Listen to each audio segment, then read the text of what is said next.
ਭਗਤ ਪੂਰਨ ਸਿੰਘ ਦੀ ਪੁਸਤਕ ਕਹਾਣੀਆਂ ਦਾ ਅਗਲਾ ਲੇਖ ਹੈ ਮੇਰੀ ਮਾਂ। ਮੇਰੀ ਮਾਂ ਨੇ ਮੈਨੂੰ ਜੋ ਪਿਆਰ ਦਿੱਤਾ ਉਸ ਤੋਂ ਵੱਧ ਪਿਆਰ ਕੋਈ ਮਾਂ ਆਪਣੇ ਪੁੱਤਰ ਧੀਆਂ ਨੂੰ ਨਹੀਂ ਦੇ ਸਕਦੀ। ਉਹਨੇ ਮੇਰੀ ਪਾਲਣਾ ਲਈ ਜਿਹੜੀਆਂ ਕੁਰਬਾਨੀਆਂ ਕੀਤੀਆਂ ਤੇ ਜਿਹੜੀਆਂ ਕਠਿਨ ਘਾਲਾਂ ਘਾਲੀਆਂ, ਉਹਨਾਂ ਵਿੱਚ ਇੱਕ ਕੁਰਬਾਨੀ ਇਹ ਸੀ ਕਿ ਉਹ ਮੈਨੂੰ 10ਵੀਂ ਜਮਾਤ ਤੱਕ ਪੜ੍ਹਾਉਣਾ ਚਾਹੁੰਦੀ ਸੀ। ਜਦ ਸਾਡੇ ਘਰ ਮੇਰੀ 10 ਸਾਲ ਦੀ ਉਮਰ ਵਿੱਚ ਕਾਲ ਪੈਣ ਦੇ ਕਾਰਨ ਮੇਰੇ ਬਾਪ ਦਾ ਸ਼ਾਹੂਕਾਰਾ ਸਮਾਪਤ ਹੋ ਗਿਆ ਤੇ ਗਰੀਬੀ ਆ ਗਈ, ਉਦੋਂ ਮੈਂ ਖੰਨਾ ਕਸਬੇ ਦੇ ਹਾਈ ਸਕੂਲ 'ਚ 6ਵੀਂ ਜਮਾਤ 'ਚ ਪੜ੍ਹਦਾ ਸਾਂ ਤੇ ਬੋਰਡਿੰਗ ਹਾਊਸ 'ਚ ਰਹਿੰਦਾ ਸਾਂ। ਮਾਂ ਚਾਹੁੰਦੀ ਸੀ ਕਿ ਮੈਂ ਘੱਟ ਤੋਂ ਘੱਟ 10ਵੀਂ ਜਮਾਤ ਤੱਕ ਖੰਨਾ ਕਸਬੇ ਦੇ ਹਾਈ ਸਕੂਲ 'ਚ ਪੜ੍ਹਾਂ। ਇਸ ਲਈ ਮੇਰੀ ਮਾਂ ਪਿੰਡ ਵਿੱਚ ਮੇਰੀ ਪੜ੍ਹਾਈ ਦਾ ਖਰਚ ਦੇਣ ਲਈ ਹੱਥ ਨਾਲ ਚੱਕੀ ਨਾਲ ਪੀਹਣੇ ਪੀਣ ਲੱਗ ਪਈ ਸੀ। ਸਾਡੇ ਘਰ ਵਿੱਚ ਨਾਲ ਦੇ ਪਿੰਡ ਤੋਂ ਰਲਾ ਸਿੰਘ ਦੇ ਨਾਮ ਦਾ ਇੱਕ ਪੈਨਸ਼ਨਰ ਫੌਜੀ ਸਿੱਖ ਮੇਰੇ ਬਾਪ ਨੂੰ ਮਿਲਣ ਆਉਂਦਾ ਹੁੰਦਾ ਸੀ। ਉਹਨੇ ਮੇਰੀ ਮਾਂ ਨੂੰ ਕਿਹਾ ਕਿ ਚੱਕੀ ਨਾਲ ਪੀਹਣੇ ਪੀਹ ਕੇ ਤੂੰ ਆਪਣੇ ਪੁੱਤਰ ਦੀ 10ਵੀਂ ਜਮਾਤ ਤੱਕ ਦੀ ਪੜ੍ਹਾਈ ਦਾ ਖਰਚ ਨਹੀਂ ਦੇ ਸਕੇਂਗੀ। ਉਸਨੇ ਕਿਹਾ ਕਿ ਮੇਰਾ ਇੱਕ ਵਾਕਫ ਸਿੱਖ ਡਾਕਟਰ ਮਿੰਟਗੁਮਰੀ ਜੇਲ੍ਹ ਦਾ ਡਾਕਟਰ ਹੈ ਤੇ ਉਹਨੂੰ ਘਰ ਦਾ ਕੰਮ ਕਾਜ ਕਰਨ ਲਈ ਨੌਕਰ ਦੀ ਲੋੜ ਹੈ। ਤੂੰ ਤੇ ਤੇਰਾ ਪਤੀ ਦੋਵੇਂ ਜਣੇ ਉੱਥੇ ਨੌਕਰੀ ਕਰ ਸਕਦੇ ਹੋ। ਮਿੰਟਗੁਮਰੀ ਜ਼ਿਲ੍ਹੇ ਦਾ ਸ਼ਹਿਰ ਹੈ ਤੇ ਪਾਕਿਸਤਾਨ 'ਚ ਆ ਚੁੱਕਿਆ ਹੈ। ਸਾਡੇ ਪਿੰਡ ਤੋਂ ਉਹ ਸ਼ਹਿਰ 150 ਕਿਲੋਮੀਟਰ ਦੀ ਦੂਰੀ ਤੇ ਹੋਏਗਾ। ਉਸ ਸਿੱਖ ਦੇ ਕਹੇ ਅਨੁਸਾਰ ਜਦ ਮੇਰੇ ਮਾਂ-ਬਾਪ ਪਿੰਡੋਂ ਉੱਜੜ ਕੇ ਮਿੰਟਗੁਮਰੀ ਜਾਣ ਨੂੰ ਤੁਰੇ ਤਾਂ ਮੇਰਾ ਮਤਰੇਆ ਵੱਡਾ ਭਰਾ ਰੋ ਪਿਆ ਸੀ। ਨਾ ਮੇਰੀ ਮਾਂ ਰੋਈ ਸੀ, ਨਾ ਮੇਰਾ ਪਿਓ ਰੋਇਆ ਸੀ ਤੇ ਨਾ ਮੈਂ ਰੋਇਆ ਸਾਂ। ਤੁਰੀ ਜਾਂਦੀ ਹੋਈ ਮੇਰੀ ਮਾਂ ਪਿੱਛੇ ਨੂੰ ਮੂੰਹ ਫੇਰ ਫੇਰ ਕੇ ਮੈਨੂੰ ਦੇਖਦੀ ਗਈ ਸੀ। ਮੈਂ ਘੱਟੋ ਘੱਟ 4 ਕੁ ਸਾਲ ਹੋਰ ਪੜ੍ਹਨਾ ਸੀ। ਮਾਂ-ਬਾਪ ਮੈਨੂੰ ਮਿੰਟਗੁਮਰੀ ਲਿਜਾ ਸਕਦੇ ਸਨ। ਉਹਨਾਂ ਨੇ ਕਿਹਾ ਸੀ ਕਿ ਜੇ ਉਹ ਮੈਨੂੰ ਆਪਣੇ ਨਾਲ ਡਾਕਟਰ ਸਾਹਿਬ ਦੇ ਘਰ ਲੈ ਜਾਂਦੇ ਹਨ ਤਾਂ ਉਹਨਾਂ ਦੇ ਘਰ 'ਚ ਮੇਰੀ ਨਿਰਾਦਰੀ ਹੋਣ ਦਾ ਡਰ ਸੀ। ਇਸ ਲਈ ਉਹਨਾਂ ਨੇ ਮੈਨੂੰ ਪੜ੍ਹਾਈ ਦਾ ਖਰਚ ਦੇਣਾ ਚੰਗਾ ਸਮਝਿਆ ਤਾਂ ਜੋ ਮੈਨੂੰ ਨਿਰਾਦਰੀ ਵਾਲੇ ਵਾਤਾਵਰਨ 'ਚ ਨਾ ਰਹਿਣਾ ਪਵੇ ਤੇ ਮੈਂ ਸਤਿਕਾਰ ਨਾਲ ਪੜ੍ਹਦਾ। ਮੇਰਾ ਬਾਪ ਬਹੁਤ ਛੇਤੀ ਨੌਕਰੀ ਛੱਡ ਕੇ ਪਿੰਡ ਨੂੰ ਮੁੜ ਆਇਆ ਸੀ ਕਿਉਂਕਿ ਉਹਨੇ ਕੋਈ ਫਿਕਰ ਨਹੀਂ ਕੀਤਾ ਸੀ ਕਿ ਮੇਰੇ ਸਕੂਲ ਦਾ ਤੇ ਬੋਰਡਿੰਗ ਹਾਊਸ ਦਾ ਖਰਚ ਕਿੰਨਾ ਹੈ ਤੇ ਮਾਂ ਦੀ ਇਕੱਲੀ ਦੀ 10 ਰੁਪਏ ਮਹੀਨੇ ਦੀ ਤਨਖਾਹ ਮੇਰਾ ਖਰਚ ਪੂਰਾ ਕਰ ਸਕੇਗੀ ਜਾਂ ਨਾ।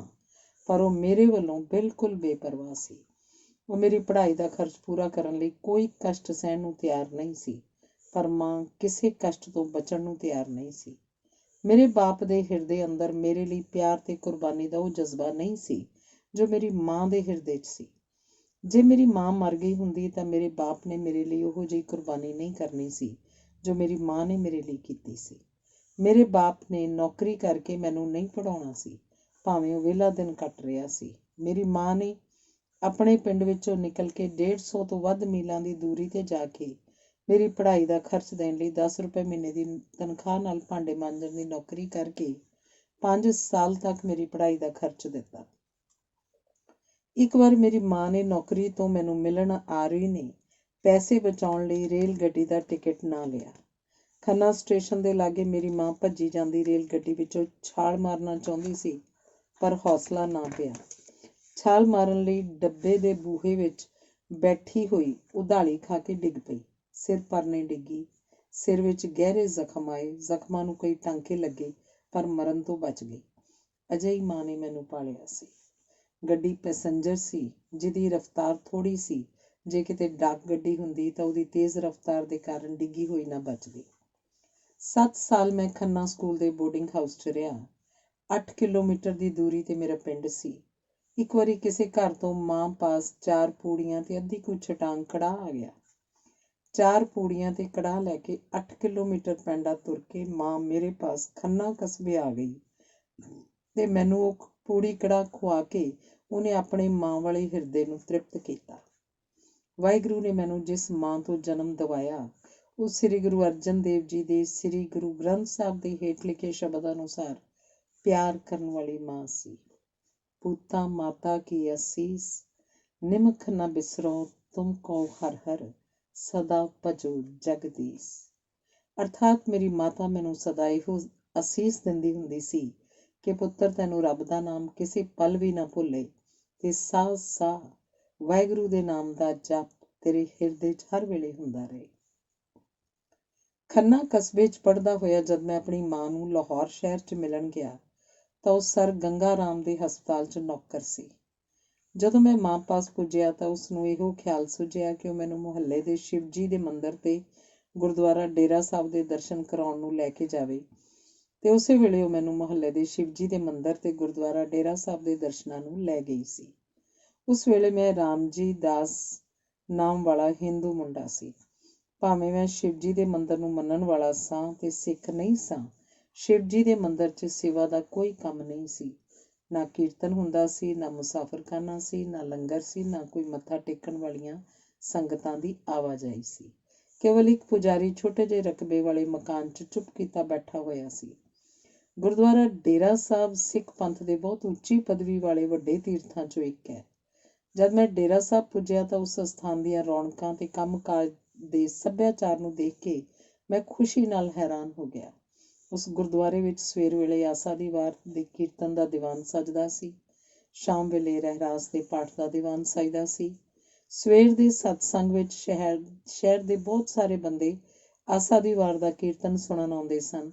ਸ਼ਾਮ ਦੇ ਵੇਲੇ ਵੀ ਸ਼ਹਿਰ ਦੇ ਕਾਫੀ ਬੰਦੇ ਰਹਿਰਾਸ ਦੇ ਦੀਵਾਨ 'ਚ ਸ਼ਾਮਲ ਹੁੰਦੇ ਹੀ ਹੁੰਦੇ ਸਨ।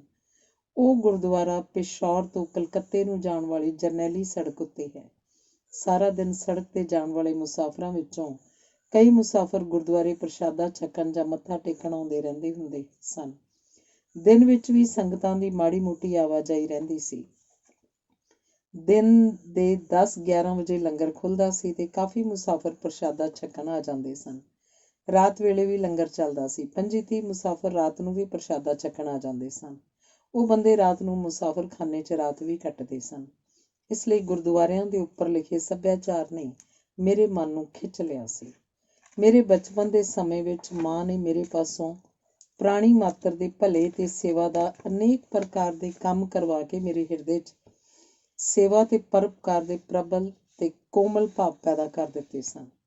ਮੇਰੀ ਮਾਂ ਨੇ ਮੇਰੇ ਪਾਸੋਂ ਪਸ਼ੂਆਂ ਨੂੰ ਪਾਣੀ ਪਿਲਵਾ ਕੇ, ਰੁੱਖ ਲਗਵਾ ਕੇ ਤੇ ਨਵੇਂ ਰੁੱਖਾਂ ਦੇ ਪੌਦਿਆਂ ਨੂੰ ਹਰ ਰੋਜ਼ ਮੇਰੇ ਕੋਲੋਂ ਪਾਣੀ ਪਵਾ ਕੇ, ਪੰਛੀਆਂ, ਚਿੜੀਆਂ, ਗਟਾਰਾਂ, ਕਬੂਤਰਾਂ ਤੇ ਕਾਵਾਂ ਨੂੰ ਮੇਰੇ ਪਾਸੋਂ ਹਰ ਰੋਜ਼ ਦਾਣਿਆਂ ਦਾ ਚੋਗਾ ਪਵਾ ਕੇ, ਰਸਤੇ ਵਿੱਚੋਂ ਕੰਡਾ ਤੇ ਗੱਡੇ ਦੇ ਪਹੇ ਵਿੱਚੋਂ ਇੱਟ ਚੁੱਕਣ ਦਾ ਉਪਦੇਸ਼ ਦੇ ਕੇ ਤੇ ਵਾਹਿਗੁਰੂ ਦਾ ਨਾਮ ਮੇਰੇ ਹਿਰਦੇ 'ਚ ਵਸਾ ਕੇ ਮੈਨੂੰ ਪਾਲਿਆ ਸੀ। ਉਹ ਮੈਨੂੰ ਗੁਰਦੁਆਰਾ ਡੇਰਾ ਸਾਹਿਬ ਦੇ ਲੜ ਲਾ ਕੇ ਪਵਿੱਤਰਤਾ ਦਾ ਜੀਵਨ ਜਿਉਣ ਤੇ ਉਸ ਰਸਤੇ ਤੇ ਤੋਰ ਗਈ ਸੀ ਜਿਸ ਰਸਤੇ ਤੇ ਤੁਰ ਕੇ ਮਨ ਨਹੀਂ ਡੋਲਿਆ ਕਰਦਾ। 10 ਰੁਪਏ ਮਹੀਨੇ ਦੀ ਤਨਖਾਹ ਵਿੱਚੋਂ ਮਾਂ ਨੇ ਆਪਣੇ ਲਈ 5 ਸਾਲ ਦੇ ਸਮੇਂ ਵਿੱਚ ਕੋਈ ਪੈਸਾ ਨਾ ਖਰਚਿਆ। ਪੂਰੇ ਪੈਸੇ ਮੈਨੂੰ ਭੇਜਦੀ ਰਹੀ। ਘਰਾਂ ਵਿੱਚ ਖਮੀਰੀ ਰੋਟੀ ਵੀ ਖਾਣੀ ਪੈਂਦੀ ਹੈ, ਬਾਸੀ ਰੋਟੀ ਵੀ ਖਾਣੀ ਪੈਂਦੀ ਹੈ। ਮੇਰੀ ਮਾਂ ਨੂੰ ਜਿਹੋ ਜਿਹੀ ਰੋਟੀ ਮਿਲਦੀ ਰਹੀ ਉਹੋ ਜਿਹੀ ਖਾ ਕੇ ਉਹ ਗੁਜ਼ਾਰਾ ਕਰਦੀ ਰਹੀ। ਕੱਪੜਾ ਵੀ ਉਹਨੂੰ ਡਾਕਟਰ ਦੇ ਘਰੋਂ ਮਿਲ ਜਾਂਦਾ ਰਿਹਾ। ਉਹ ਪੂਰੇ ਦੇ ਪੂਰੇ 10 ਰੁਪਏ ਮੈਨੂੰ ਮਨੀ ਆਰਡਰ ਰਾਹੀਂ ਭੇਜਦੀ ਰਹੀ ਸੀ।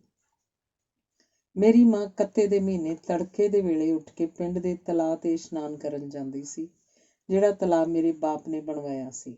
ਸਵੇਰੇ ਉੱਠ ਕੇ ਜਪਜੀ ਸਾਹਿਬ ਦਾ ਪਾਠ ਕਰਦੀ ਸੀ, ਦੁੱਧ ਰਿੜਕਦੀ ਹੁੰਦੀ ਸੀ, ਉਸ ਤੋਂ ਪਿੱਛੋਂ ਹਾਜ਼ਰੀ ਦੀ ਰੋਟੀ ਪਕਾਉਂਦੀ ਹੁੰਦੀ ਸੀ ਤੇ ਸਾਰਾ ਦਿਨ ਚਰਖਾ ਕੱਤਦੀ ਰਹਿੰਦੀ ਸੀ, ਕਪਾਹ ਵੀ ਵੇਲਦੀ ਰਹਿੰਦੀ ਸੀ। ਜਿਹੜੀ ਮਾਂ ਗਰਮੀਆਂ ਦੀ ਸਾਰੀ ਰੁੱਤ ਵਿੱਚ ਸਾਰਾ ਦਿਨ ਪਿੰਡ ਦੇ ਬਾਹਰ ਚੁਰਸਤੇ ਦੀ ਇੱਕ ਖੂਹੀ ਤੇ ਰਹੀਆਂ ਨੂੰ, ਗਊਆਂ ਤੇ ਮੱਝਾਂ ਦੇ ਚੌਣਿਆਂ ਨੂੰ ਲੱਜ ਡੋਲ ਨਾਲ ਪਾਣੀ ਕੱਢ ਕੇ ਪਿਲਾਉਂਦੀ ਰਹੀ ਹੋਵੇ, ਕਦੇ ਵੀ ਵਿਹਲੀ ਨਾ ਰਹੀ ਹੋਵੇ, ਹਰ ਵੇਲੇ ਵਾਹਿਗੁਰੂ ਦੇ ਨਾਮ ਦਾ ਸਿਮਰਨ ਕਰਨ ਵਾਲੀ ਰਹੀ ਹੋਵੇ, ਸਵੇਰੇ ਉੱਠ ਕੇ ਜਪਜੀ ਸਾਹਿਬ ਦਾ ਪਾਠ ਕਰਨ ਵਾਲੀ ਰਹੀ ਹੋਵੇ, ਉਸ ਮਾਂ ਦਾ ਰੱਬ ਵਾਲਾ ਸਤਿਕਾਰ ਤੇ ਭੈ ਮੇਰੇ ਮਨ 'ਚ ਬੈਠਣਾ ਹੀ ਸੀ। ਵਾਹਿਗੁਰੂ ਦੀ ਮਿਹਰ ਹੈ ਕਿ ਆਪਣੀ ਮਾਂ ਨਾਲ ਮਨ ਦੀ ਪਵਿੱਤਰਤਾ ਵਾਲਾ ਕੀਤਾ ਹੋਇਆ ਪ੍ਰਾਣਾ ਮੈਂ ਵਰਤਮਾਨ ਕਾਲ ਦੀ ਆਪਣੀ 85 ਸਾਲ ਦੀ ਉਮਰ ਤੱਕ ਦੇ ਸਾਰੀ ਉਮਰ ਦੇ ਕੁਆਰਪਣੇ 'ਚ ਸਫਲਤਾ ਨਾਲ ਨਿਭਾਉਂਦਾ ਆਇਆ ਹਾਂ। ਜੇ ਕਿਤੇ ਮੇਰਾ ਉਹ ਪ੍ਰਣ ਟੁੱਟ ਜਾਂਦਾ ਤਾਂ ਮੇਰਾ ਜੀਵਨ ਕਲੰਕਿਤ ਹੋ ਜਾਂਦਾ। ਉਹਦੀ ਫਿਟਕਾਰ ਸਦਾ ਮੇਰੇ ਮਨ 'ਤੇ ਛਾਈ ਰਹਿਣੀ ਸੀ। ਵਾਹਿਗੁਰੂ ਦਾ ਲੱਖ ਲੱਖ ਸ਼ੁਕਰ ਹੈ ਕਿ ਆਪਣੀ ਮਾਂ ਨਾਲ ਕੀਤਾ ਹੋਇਆ ਆਪਣਾ ਪ੍ਰਣ ਮੈਨੂੰ ਹਰ ਵੇਲੇ ਯਾਦ ਰਹਿੰਦਾ ਹੈ ਤੇ ਮੈਨੂੰ ਪੂਰੀ ਤਰ੍ਹਾਂ ਚੁਕੰਨਾ ਰੱਖਦਾ ਹੈ। ਮੇਰੇ ਪਾਸੋਂ ਹਰ ਵੇਲੇ ਵਾਹਿਗੁਰੂ ਦਾ ਸਿਮਰਨ ਕਰਾਉਂਦਾ ਰਹਿੰਦਾ ਹੈ ਤੇ ਅਕਾਲੀ ਕੌਰ ਸਿੰਘ ਨਿਹੰਗ, ਸੰਤ ਕਿਸ਼ਨ ਸਿੰਘ, ਸੰਤ ਅਤਰ ਸਿੰਘ ਮਸਤੂਆਣੇ ਵਾਲੇ, ਸੰਤ ਹਰਭਜਨ ਸਿੰਘ ਰੱਜ, ਬਾਨੀ ਅੰਮ੍ਰਿਤ ਪ੍ਰਚਾਰ ਸੰਗਤ ਜੈਸੇ ਜਤੀ ਸਤੀ ਸਿੱਖਾਂ ਨੂੰ ਯਾਦ ਕਰਾਉਂਦਾ ਰਹਿੰਦਾ ਹੈ ਤੇ ਹਰ ਵੇਲੇ ਮੈਨੂੰ ਅਨੇਕ ਪ੍ਰਕਾਰ ਦੇ ਸੇਵਾ ਦੇ ਕਾਰਜਾਂ 'ਚ ਰੁਝਾ ਕੇ ਰੱਖਦਾ ਹੈ ਤੇ ਇਹ ਅਰਦਾਸ ਕਰਾਉਂਦਾ ਰਹਿੰਦਾ ਹੈ ਕਿ ਹੇ ਵਾਹਿਗੁਰੂ, ਮਨ ਦੀ ਬਾਲ ਅਵਸਥਾ ਵਾਲੇ ਮੇਰੇ ਲੂਲੇ ਨੂੰ ਜਿਉਂਦਾ ਰੱਖੀ ਜਿਸ ਦੀ ਬਾਲ ਲੀਲਾ ਨੂੰ ਦੇਖ ਦੇਖ ਕੇ ਮੇਰਾ ਮਨ ਖਿੜਿਆ ਰਹਿੰਦਾ ਹੈ, ਜਿਸ ਦੀ ਬਾਲ ਲੀਲਾ ਤੇ ਸੇਵਾ ਸੰਭਾਲ ਮੇਰਾ ਮਨ ਵਾਹਿਗੁਰੂ ਦੇ ਚਰਨਾਂ 'ਚ ਲਾ ਕੇ ਰੱਖਦੀ ਹੈ ਤੇ ਹਰ ਵੇਲੇ ਮੇਰੇ ਕੋਲੋਂ ਵਾਹਿਗੁਰੂ ਅੱਗੇ ਇਹ ਅਰਦਾਸ ਕਰਾਉਂਦੀ ਰਹਿੰਦੀ ਹੈ ਕਿ ਲੂਲੇ ਦੀ ਵਿਸਮਾਦ ਭਰੀ ਬਾਲ ਲੀਲਾ ਨੂੰ ਦੇਖ ਦੇਖ ਕੇ ਅਗਾਧ ਖੁਸ਼ੀਆਂ ਭਰਿਆ ਜੀਵਨ ਬਿਤਾਉਣ ਲਈ, ਉਹਦੀ ਸੰਭਾਲ ਲਈ, ਤੰਦਰੁਸਤੀ ਕਾਇਮ ਰੱਖਣ ਲਈ ਆਪਣਾ ਜੀਵਨ ਪਵਿੱਤਰ ਰੱਖਾਂ ਤੇ ਕਿਸੇ ਪਲ ਵੀ ਕੋਈ ਖੋਟਾ ਖਿਆਲ ਮਨ ਵਿੱਚ ਲਿਆ ਕੇ ਉਸ ਤੋਂ ਝੂਠਾ ਨਾ ਪਵਾਂ। ਮੇਰੀ ਮਾਂ ਦੀ ਮੌਤ ਸੰਨ 1930 ਦੇ ਮਹੀਨਾ ਜੂਨ ਦੀ 23 ਤਾਰੀਖ ਵਾਲੇ ਦਿਨ ਹੋਈ ਸੀ। ਮਰਨ ਤੋਂ ਪਹਿਲਾਂ ਮੇਰੀ ਮਾਂ 2.5 ਸਾਲ ਬਿਮਾਰ ਰਹੀ ਸੀ। ਘੱਟੋ ਘੱਟ 1.5 ਸਾਲ ਮੇਰੀ ਮਾਂ ਮਰਨ ਤੋਂ ਪਹਿਲਾਂ ਮਰਨ ਬਿਸਤਰੇ ਤੇ ਰਹੀ ਸੀ। ਅੰਗਰੇਜ਼ੀ ਰਾਜ ਦੇ ਵੇਲੇ ਸ੍ਰੀ ਦਰਬਾਰ ਸਾਹਿਬ ਦੀ ਜਗ੍ਹਾ ਕੇਵਲ ਪਰਿਕਰਮਾ ਤੱਕ ਹੀ ਸੀ। ਪਰਿਕਰਮਾ ਤੋਂ ਬਾਹਰ ਦੀ ਸਾਰੀ ਜਗ੍ਹਾ ਸਰਕਾਰੀ ਸੀ। ਉਸ ਜਗ੍ਹਾ 'ਚ ਅੰਗਰੇਜ਼ਾਂ ਨੇ ਸ੍ਰੀ ਹਰਿਮੰਦਰ ਸਾਹਿਬ ਦੇ ਸਾਹਮਣੇ ਘੰਟਾ ਘਰ ਉਸਾਰਿਆ ਸੀ, ਜਿਸ ਦੀ ਸਾਰੀ ਬਣਤਰ ਈਸਾਈਆਂ ਦੇ ਗਿਰਜੇ ਵਾਲੀ ਸੀ। ਉਸ ਘੰਟਾ ਘਰ ਦੀ ਹੇਠਲੀ ਮੰਜ਼ਿਲ ਵਿੱਚ ਬੁੱਢੇ ਠੇਰੇ ਤੇ ਅਪਾਹਜ ਬੈਠਦੇ ਤੇ ਲੇਟਦੇ ਰਹਿੰਦੇ ਸਨ। ਮੈਂ ਆਪਣੀ ਮਾਂ ਦੀ ਬਿਮਾਰੀ ਦਾ 1.5 ਸਾਲ ਦਾ ਸਮਾਂ ਸੜਕਾਂ ਦੇ ਕੰਢਿਆਂ ਤੇ ਦਿਨ ਕੱਟਣ ਵਾਲੇ ਬੇਘਰੇ ਬੰਦਿਆਂ ਵਾਂਗ ਗੁਰਦੁਆਰਿਆਂ ਦੇ ਵਲਗਣਾਂ ਅੰਦਰ ਰੁੱਖਾਂ ਦੇ ਹੇਠਾਂ ਧਰਤੀ ਤੇ ਡੇਰਾ ਲਾ ਕੇ ਕੱਟਿਆ ਸੀ। ਟੱਪਰੀ ਵਾਸਾਂ ਵਾਂਗ ਮੇਰੀ ਮਾਂ ਛੇਹਰਟਾ ਸਾਹਿਬ ਦੇ ਗੁਰਦੁਆਰੇ ਦੀ ਵਲਗਣ 'ਚ ਮਰੀ ਸੀ। ਉੱਥੇ ਪੌਣੇ 5 ਮਹੀਨੇ ਮੈਂ ਉਸਨੂੰ ਉਸ ਗੁਰਦੁਆਰੇ ਦੀ ਵਲਗਣ 'ਚ ਸੰਭਾਲਿਆ ਸੀ। ਕੁਝ ਦਿਨ ਮੈਂ ਆਪਣੀ ਮਾਂ ਨਾਲ ਨਿਥਾਵੇਂ ਲੋਕਾਂ ਵਿੱਚ ਸ੍ਰੀ ਦਰਬਾਰ ਸਾਹਿਬ ਦੀਆਂ ਪਰਿਕਰਮਾਂ ਤੋਂ ਬਾਹਰ ਘੰਟਾ ਘਰ ਵਾਲੇ ਪਾਸੇ ਕੱਟੇ ਸਨ। ਘੰਟਾ ਘਰ ਪਈ ਹੋਈ ਮੇਰੀ ਮਾਂ ਨੇ ਮੈਨੂੰ ਕਿਹਾ ਕਿ ਪੁੱਤਰਾ, ਮੇਰੇ ਕੋਲੋਂ ਕੁਝ ਪਾਪ ਹੋਏ ਹਨ। ਉਹਦੀ ਇਹ ਗੱਲ ਸੁਣ ਕੇ ਮੈਂ ਮਾਂ ਨੂੰ ਕਿਹਾ ਕਿ ਮਾਂ, ਤੂੰ ਤਾਂ ਸਦਾ ਪੁੰਨ ਦਾਨ ਤੇ ਪ੍ਰਾਣੀ ਮਾਤਰ ਦੀ ਸੇਵਾ ਤੇ ਕੰਮ ਕਰਦੀ ਰਹੀ ਹੈ। ਜੇ ਉਹ ਕੰਮ ਪਾਪ ਦੇ ਕੰਮ ਗਿਣੇ ਜਾਣ ਫਿਰ ਤਾਂ ਪਾਪ ਸ਼ਬਦ ਦੇ ਅਰਥ ਹੀ ਬਦਲ ਜਾਣਗੇ। ਮੈਂ ਕਿਹਾ ਕਿ ਮਾਂ, ਜਿਹੜੀ ਇਸਤਰੀ ਗਰਮੀਆਂ ਦੀ ਸਾਰੀ ਰੁੱਤ 'ਚ ਪਿੰਡ ਤੋਂ 1 ਕਿਲੋਮੀਟਰ ਦੀ ਦੂਰੀ ਤੇ ਸਾਰਾ ਦਿਨ ਖੂਹੀ ਤੇ ਜਾ ਕੇ ਡੰਗਰਾਂ ਨੂੰ ਤੇ ਮੁਸਾਫਰਾਂ ਨੂੰ ਪਾਣੀ ਪਿਲਾਉਂਦੀ ਰਹੀ ਹੋਵੇ, ਫਿਰ ਉਹਦਾ ਪਾਪ ਕਿਹੜਾ ਹੋਇਆ? ਕਿ ਉਹਦਾ ਉਹ ਪਾਪਾਂ ਭਰਿਆ ਜੀਵਨ ਸੀ ਜਾਂ ਪੁੰਨਾਂ ਭਰਿਆ? ਮੇਰੀ ਮਾਂ ਨੇ ਕਿਹਾ ਕਿ ਤੇਰਾ ਬਾਪ ਖੱਤਰੀ ਹੈ ਤੇ ਮੈਂ ਜੱਟਾਂ ਦੀ ਧੀ ਹਾਂ। ਮਾਂ ਨੇ ਕਿਹਾ ਕਿ ਇਸ ਤੋਂ ਪਹਿਲਾਂ ਮੇਰਾ ਵਿਆਹ ਜੱਟਾਂ ਦੇ ਘਰ 'ਚ ਹੋਇਆ ਸੀ ਤੇ ਵਿਆਹ ਤੋਂ ਪਿੱਛੋਂ ਮੈਂ ਮੁਕਲਾਵਾ ਆਉਣ ਤੋਂ ਪਹਿਲਾਂ ਹੀ ਕੁਆਰੀ ਵਿਧਵਾ ਹੋ ਗਈ ਸਾਂ। ਮਾਂ ਨੇ ਦੱਸਿਆ ਕਿ ਫਿਰ ਤੇਰੇ ਬਾਪ ਨੇ ਮੈਨੂੰ ਆਪਣੀ ਪਤਨੀ ਬਣਾ ਲਿਆ ਸੀ, ਪਰ ਮੇਰੇ ਉਹਦੀ ਪਤਨੀ ਬਣਨ ਤੋਂ ਪਹਿਲਾਂ ਉਹਦਾ ਵਿਆਹ ਖੱਤਰੀ ਘਰ 'ਚ ਹੋ ਚੁੱਕਾ ਸੀ। ਉਹਦਾ ਇੱਕ ਪੁੱਤਰ ਤੇ ਇੱਕ ਧੀ ਪੈਦਾ ਹੋਏ ਸਨ। ਮਾਂ ਨੇ ਦੱਸਿਆ ਕਿ ਤੇਰੇ ਬਾਪ ਨੂੰ ਕਿਸੇ ਨੇ ਕਿਹਾ ਸੀ ਕਿ ਤੂੰ ਖੱਤਰੀ ਹੈ ਤੇ ਤੇਰੀ ਘਰਵਾਲੀ ਜੱਟਾਂ ਦੀ ਧੀ ਹੈ। ਜਿਹੜੇ ਬੱਚੇ ਪੈਦਾ ਹੋਣਗੇ ਉਹਨਾਂ ਨੂੰ ਕਿਸ ਤਰ੍ਹਾਂ ਵਿਆਹੇਂਗਾ? ਉਹਨਾਂ ਦੇ ਵਿਆਹ ਤਾਂ ਹੋ ਨਹੀਂ ਸਕਣਗੇ, ਇਸ ਲਈ ਤੂੰ ਆਪਣੀ ਇਸਤਰੀ ਦੇ ਹਮਲ ਗਿਰਾਈ ਜਾ। ਮਾਂ ਨੇ ਕਿਹਾ ਕਿ ਪੁੱਤ, ਤੇਰੇ ਜੰਮਣ ਤੋਂ ਪਹਿਲਾਂ ਤੇਰੇ ਬਾਪ ਨੇ ਮੇਰੇ 3 ਹਮਲ ਗਿਰਾਏ ਸਨ। ਇੱਕ ਬੱਚੇ ਦੇ ਸਰੀਰ 'ਚ ਸਾਹ ਪੈ ਚੁੱਕਿਆ ਸੀ। ਉਹ ਜਦੋਂ ਬਾਹਰ ਆਇਆ ਤਾਂ ਉਹਨੂੰ ਤੇਰੇ ਬਾਪ ਨੇ ਉਸੇ ਵਕਤ ਧਰਤੀ 'ਚ ਦਬਾ ਦਿੱਤਾ ਸੀ। ਪਰ ਜਦੋਂ ਤੂੰ ਹਮਲ 'ਚ ਆਇਆ ਤਾਂ ਮੈਂ ਤੇਰੇ ਬਾਪ ਨੂੰ ਮਿੰਨਤ ਨਾਲ ਇਹ ਕਿਹਾ ਸੀ ਕਿ ਇਹ ਹਮਲ ਨਾ ਗਿਰਾਈ। ਉਹ ਮੰਨ ਗਿਆ ਤੇ ਤੇਰਾ ਜਨਮ ਹੋ ਗਿਆ। ਇਹ ਗੱਲ ਸੁਣ ਕੇ ਮੈਂ ਮਾਂ ਨੂੰ ਕਿਹਾ ਕਿ ਤੂੰ ਤਾਂ ਬੇਵੱਸ ਹੈ। ਤੂੰ ਤਾਂ ਨਹੀਂ ਚਾਹੁੰਦੀ ਸੈਂ ਕਿ ਤੇਰਾ ਕੋਈ ਹਮਲ ਗਿਰਾਇਆ ਜਾਏ। ਇਹ ਤਾਂ ਮੇਰੇ ਬਾਪ ਦਾ ਧੱਕਾ ਸੀ ਜੋ ਤੇਰੇ ਨਾਲ ਹੋਇਆ। ਜੇ ਪਾਪ ਲੱਗਣਾ ਤੇ ਉਹਨੂੰ ਲੱਗਣਾ ਹੈ। ਜਿਹੜਾ ਪਾਪ ਹੋਇਆ ਉਹ ਉਸ ਪਾਸੋਂ ਹੋਇਆ, ਤੇਰੇ ਪਾਸੋਂ ਨਹੀਂ ਹੋਇਆ। ਪਰ ਇਹਨਾਂ ਹਮਲਾਂ ਦੇ ਗਿਰਾਏ ਜਾਣ ਦੀ ਜੋ ਕਿਰਿਆ ਸੀ, ਉਹਦਾ ਡਰਾਉਣਾ ਖਿਆਲ ਤੇਰੇ ਮਨ 'ਚ ਇੰਨਾ ਬੈਠ ਚੁੱਕਿਆ ਹੈ ਕਿ ਉਹ ਤੇਰੇ ਹਿਰਦੇ 'ਚੋਂ ਜਾਣਾ ਨਹੀਂ ਤੇ ਤੇਰੇ ਅਖੀਰਲੇ ਸਵਾਸ ਤੱਕ ਉਹ ਤੇਰੇ ਮਨ 'ਤੇ ਛਾਇਆ ਰਹਿਣਾ ਹੈ ਕਿ ਤੂੰ ਉਸ ਚਿੰਤਾ 'ਚ ਡੁੱਬੀ ਹੋਈ ਹੈ ਤੇ ਚਾਹੁੰਦੀ ਹੈ ਕਿ ਕੋਈ ਅਜਿਹਾ ਰਾਹ ਨਿਕਲੇ ਕਿ ਜਿਸ ਨਾਲ ਤੂੰ ਆਪਣੇ ਮਨ ਦੇ ਪਾਪ ਦਾ ਭਾਰ ਹਟਾ ਕੇ ਸੰਸਾਰ ਤੋਂ ਵਿਦਾ ਹੋਵੇਂ। ਮੈਂ ਕਿਹਾ ਮਾਂ, ਮੈਂ ਤੇਰੇ ਪਾਪਾਂ ਦਾ ਪ੍ਰਾਸ਼ਚਿਤ ਕਰਨ ਲਈ ਆਪਣੀ ਸਾਰੀ ਉਮਰ ਪ੍ਰਾਣੀ ਮਾਤਰ ਦੀ ਸੇਵਾ ਦੇ ਕੰਮਾਂ ਵਿੱਚ ਬਤੀਤ ਕਰ ਦੇਵਾਂਗਾ। ਬੇਆਸਰੇ ਅਪਾਹਜਾਂ ਤੇ ਰੋਗੀਆਂ ਦੀ ਸੇਵਾ ਸੰਭਾਲ ਦੇ ਕੰਮਾਂ ਨੂੰ ਮੈਂ ਸੰਨ 1924 ਤੋਂ ਆਰੰਭ ਕਰ ਦਿੱਤਾ ਸੀ। ਉਸੇ ਸਾਲ ਮੈਂ ਅਪ੍ਰੈਲ ਦੇ ਮਹੀਨੇ 'ਚ ਸ੍ਰੀ ਗੁਰੂ ਅਰਜਨ ਦੇਵ ਜੀ ਦੇ ਜੋਤੀ ਜੋਤ ਸਮਾਉਣ ਦੇ ਅਸਥਾਨ ਗੁਰਦੁਆਰਾ ਡੇਰਾ ਸਾਹਿਬ 'ਚ ਹੱਥਾਂ ਦੀ ਸੇਵਾ ਆਰੰਭ ਕਰ ਦਿੱਤੀ ਸੀ। ਪਿੰਗਲਵਾੜਾ ਸੰਸਥਾ ਦਾ ਮੂੰਹ ਸਿਰ ਸੰਨ 1948 'ਚ ਬਣਿਆ ਤੇ ਸੰਨ 1949 ਵਿੱਚ ਸੇਵਾਦਾਰਾਂ ਨੇ ਅਪਾਹਜਾਂ ਤੇ ਰੋਗੀਆਂ ਨੂੰ ਹਸਪਤਾਲਾਂ ਨੂੰ ਲਿਜਾਣਾ ਆਰੰਭ ਕੀਤਾ ਤੇ ਸੇਵਾ ਸੰਭਾਲ ਆਰੰਭ ਕੀਤੀ। ਉਸ ਤੋਂ ਪਹਿਲਾਂ ਦੇ 26 ਸਾਲ ਦਾ ਸਮਾਂ ਮੈਨੂੰ ਬਿਮਾਰਾਂ ਨੂੰ ਆਪ ਹਸਪਤਾਲਾਂ ਨੂੰ ਲਿਜਾਣਾ ਪੈਂਦਾ ਸੀ ਤੇ ਉਹਨਾਂ ਦੀ ਸੇਵਾ ਸੰਭਾਲ ਵੀ ਕਰਨੀ ਪੈਂਦੀ ਸੀ। ਅਪਾਹਜਾਂ ਵਿੱਚ ਇਸਤਰੀਆਂ ਵੀ ਹੁੰਦੀਆਂ ਸਨ ਤੇ ਮਰਦ ਵੀ ਹੁੰਦੇ ਸਨ।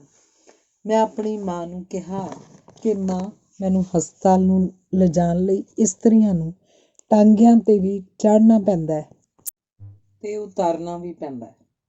ਮਾਂ, ਇਸਤਰੀਆਂ ਦੇ ਸਰੀਰਾਂ ਨੂੰ ਮੈਨੂੰ ਹੱਥ ਤਾਂ ਲਾਉਣਾ ਪਏਗਾ, ਪਰ ਮੈਂ ਤੇਰੇ ਨਾਲ ਇਹ ਪ੍ਰਣ ਕਰਦਾ ਕਿ ਮੈਂ ਹਿਰਦੇ ਦੀ ਮੰਦ ਭਾਵਨਾ ਨਾਲ ਕਿਸੇ ਇਸਤਰੀ ਦੇ ਗੁੱਟ ਨੂੰ ਵੀ ਹੱਥ ਨਹੀਂ ਲਾਵਾਂਗਾ। ਸਾਰੀ ਉਮਰ ਕੁਆਰਾ ਰਹਾਂਗਾ, ਵਿਆਹ ਨਹੀਂ ਕਰਾਵਾਂਗਾ ਤੇ ਆਪਣੇ ਕੁਆਰੇਪਨ ਦਾ ਸਾਰਾ ਜੀਵਨ ਇਸਤਰੀਆਂ ਵੱਲੋਂ ਹਿਰਦੇ ਦੀ ਪੂਰੀ ਪਵਿੱਤਰਤਾ ਨਾਲ ਬਤੀਤ ਕਰਾਂਗਾ। ਸਾਰੀ ਉਮਰ ਗੁਰਦੁਆਰਿਆਂ ਦੀਆਂ ਸੰਗਤਾਂ ਦੀ ਦਿਨ ਰਾਤ ਸੇਵਾ 'ਚ ਰਹਿੰਦਿਆਂ ਹੋਇਆਂ ਮੇਰਾ ਜੀਵਨ ਭਰਤਰੀ ਹਰੀ ਦੀ ਮਾਂ ਦੀ ਸਿੱਖਿਆ ਅਨੁਸਾਰ ਬੀਤਦਾ ਰਿਹਾ ਹੈ। ਅਗਲਾ ਲੇਖ ਹੈ ਲਾਹੌਰ। ਗਰੀਬਾਂ ਦੇ ਘਰਾਂ 'ਚ ਅਜਿਹੇ ਬੱਚੇ ਪੈਦਾ ਹੋ ਜਾਂਦੇ ਹਨ ਜਿਨ੍ਹਾਂ ਦੀਆਂ ਸਰੀਰ, ਬੁੱਧੀ ਤੇ ਹਿਰਦੇ ਦੀਆਂ ਸ਼ਕਤੀਆਂ ਬਹੁਤ ਉੱਤਮ ਦਰਜੇ ਦੀਆਂ ਹੁੰਦੀਆਂ ਹਨ। ਅਜਿਹੇ ਬੱਚਿਆਂ ਦੀ ਵਿੱਦਿਅਕ ਪੜ੍ਹਾਈ ਦਾ ਉਚੇਚਾ ਪ੍ਰਬੰਧ ਹੋਣਾ ਚਾਹੀਦਾ ਹੈ। ਕਿਸੇ ਅਮੀਰ ਘਰ 'ਚ ਜੇਕਰ ਕੋਈ ਬੱਚਾ ਉੱਤਮ ਦਰਜੇ ਦੀਆਂ ਸਰੀਰ, ਬੁੱਧੀ ਤੇ ਹਿਰਦੇ ਦੀਆਂ ਸ਼ਕਤੀਆਂ ਵਾਲਾ ਪੈਦਾ ਹੋਵੇ ਤਾਂ ਉਹਦੀਆਂ ਸ਼ਕਤੀਆਂ ਦੇ ਵਿਕਾਸ ਲਈ ਉਹ ਲੱਖਾਂ ਰੁਪਏ ਖਰਚ ਕਰਨ ਲਈ ਤਿਆਰ ਹੁੰਦਾ ਹੈ। ਪਰ ਰੱਬ ਨੂੰ ਤਾਂ ਹਰ ਬੱਚਾ ਇੱਕੋ ਜਿਹਾ ਪਿਆਰਾ ਹੁੰਦਾ ਹੈ, ਭਾਵੇਂ ਉਹ ਕਿਸੇ ਅਮੀਰ ਘਰ 'ਚ ਪੈਦਾ ਹੋਵੇ, ਭਾਵੇਂ ਕਿਸੇ ਗਰੀਬ ਘਰ 'ਚ। ਇਸ ਲਈ ਉਹ ਕਦੇ ਨਹੀਂ ਹੋ ਸਕਦਾ ਕਿ ਰੱਬ ਨੇ ਗਰੀਬ ਘਰਾਂ 'ਚ ਪੈਦਾ ਹੋਣ ਵਾਲੇ ਹੋਣਹਾਰ ਲੜਕਿਆਂ ਦੇ ਜੀਵਨ ਦੇ ਵਿਕਾਸ ਲਈ ਕੋਈ ਲੋੜੀਂਦਾ ਪ੍ਰਬੰਧ ਨਾ ਕੀਤਾ ਹੋਵੇ। ਅਜਿਹਾ ਪ੍ਰਬੰਧ ਰੱਬ ਨੇ ਕੀਤਾ ਹੋਇਆ ਹੈ। ਮੈਂ ਉਸ ਪ੍ਰਬੰਧ ਨੂੰ ਆਪਣੇ ਸਾਰੇ ਜੀਵਨ 'ਚ ਆਪਣੀ ਲੋੜ ਦੇ ਪਹਿਲੇ ਦਿਨ ਤੋਂ ਪੂਰੀ ਤਰ੍ਹਾਂ ਭੁਗਤਦਾ ਦੇਖਦਾ ਆਇਆ ਹਾਂ। ਮੇਰਾ ਜਨਮ ਇੱਕ ਪਿੰਡ 'ਚ ਹੋਇਆ। ਮੇਰੇ ਜਨਮ ਦੇ ਸਮੇਂ ਸਾਡਾ ਘਰ ਇੱਕ ਰੱਜਿਆ ਪੁੱਜਿਆ ਅਮੀਰ ਘਰਾਣਾ ਸੀ। ਉਸ ਵੇਲੇ ਦੁੱਧ, ਘਿਓ ਤੇ ਪਾਣੀ ਮੇਰੇ ਲਈ ਇੱਕੋ ਮੁੱਲ ਦੇ ਸਨ। ਮੇਰੇ ਮਾਤਾ ਪਿਤਾ ਸਰੀਰਕ ਤੌਰ 'ਤੇ ਬਹੁਤ ਤਾਕਤਵਰ ਸਨ। ਮੇਰੀ 10 ਸਾਲਾਂ ਦੀ ਉਮਰ ਤੱਕ ਸਾਡਾ ਘਰ ਰੱਜਿਆ ਪੁੱਜਿਆ ਰਿਹਾ, ਜਿਸ ਵਿੱਚ ਉਸ ਵੇਲੇ ਤੱਕ ਕਿਸੇ ਪਦਾਰਥ ਦੀ ਘਾਟ ਨਹੀਂ ਰਹੀ ਸੀ। ਗਰੀਬੀ ਆਉਣ ਉੱਤੇ ਵੀ ਮੇਰੇ ਮਾਤਾ ਪਿਤਾ ਨੇ ਮੇਰੀ ਖੁਰਾਕ 'ਚ ਕੋਈ ਕਸਰ ਨਹੀਂ ਸੀ ਪੈਣ ਦਿੱਤੀ। ਮੇਰੇ ਮਨ ਅੰਦਰ ਪੜ੍ਹਨ ਦਾ ਜਜ਼ਬਾ ਇੰਨਾ ਪ੍ਰਬਲ ਸੀ ਕਿ ਪੜ੍ਹਦਿਆਂ ਹੋਇਆਂ ਮੈਨੂੰ ਪ੍ਰਸ਼ਾਦਾ ਛਕਣਾ ਵੀ ਭੁੱਲ ਜਾਂਦਾ ਰਿਹਾ। ਸੰਨ 1933 ਦੇ ਲਾਗੇ ਅਮਰੀਕਾ ਦੇ ਕਿਸੇ ਵਿਦਵਾਨ ਦੀ ਇੱਕ ਖੋਜ ਨਿਕਲੀ ਸੀ, ਜਿਸ ਵਿੱਚ ਤਿੱਖੀ ਬੁੱਧੀ ਵਾਲੇ ਬੰਦੇ ਦੇ ਲੱਛਣ ਦੱਸੇ ਗਏ ਸੀ। ਉਸ ਵਿੱਚ ਦੱਸਿਆ ਗਿਆ ਸੀ ਕਿ ਸਮਝਦਾਰ ਬੰਦੇ ਨੂੰ ਬਹੁਤ ਵਸਤਾਂ ਦੇ ਅੰਦਰ ਗਹਿਰਾਈ ਤੱਕ ਜਾਣ ਦੀ ਜਿਗਿਆਸਾ ਹੁੰਦੀ ਹੈ।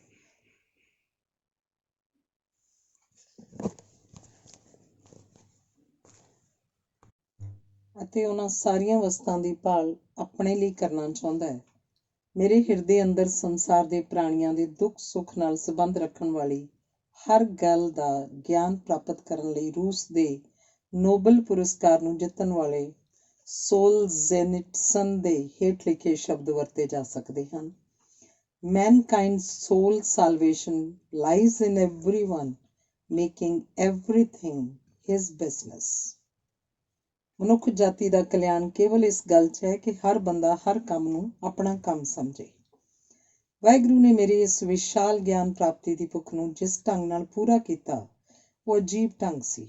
ਮੇਰੀ ਗਿਆਨ ਪ੍ਰਾਪਤੀ ਦੀ ਭੁੱਖ ਕਿਸੇ ਵੱਡੇ ਸ਼ਹਿਰ ਵਿੱਚ ਹੀ ਤ੍ਰਿਪਤ ਹੋ ਸਕਦੀ ਸੀ, ਜਿਸ 'ਚ ਬਹੁਤ ਵੱਡੀਆਂ ਵੱਡੀਆਂ ਲਾਇਬ੍ਰੇਰੀਆਂ ਹੁੰਦੀਆਂ। ਵਾਹਿਗੁਰੂ ਨੇ ਮੇਰੀ ਗਿਆਨ ਪ੍ਰਾਪਤੀ ਦੀ ਭੁੱਖ ਦੀ ਤ੍ਰਿਪਤੀ ਲਈ ਮੈਨੂੰ ਦੇਸ਼ ਦੀ 1947 ਦੀ ਵੰਡ ਤੋਂ ਪਹਿਲਾਂ ਦੇ ਸਾਂਝੇ ਪੰਜਾਬ ਦੀ ਰਾਜਧਾਨੀ ਦੇ ਸ਼ਹਿਰ ਲਾਹੌਰ 'ਚ ਘੱਲਿਆ। ਪਰ ਜਿਸ ਢੰਗ ਨਾਲ ਰੱਬ ਨੇ ਮੈਨੂੰ ਉਸ ਸ਼ਹਿਰ ਨੂੰ ਘੱਲਿਆ, ਉਹ ਢੰਗ ਮੈਨੂੰ ਬਹੁਤ ਬੁਰਾ ਲੱਗਿਆ ਸੀ। ਜੇ ਮੇਰੇ ਵੱਸ 'ਚ ਹੁੰਦਾ ਤਾਂ ਮੈਂ ਰੱਬ ਨੂੰ ਉਸ ਢੰਗ ਨੂੰ ਵਰਤਣ ਨਹੀਂ ਦੇਣਾ ਸੀ।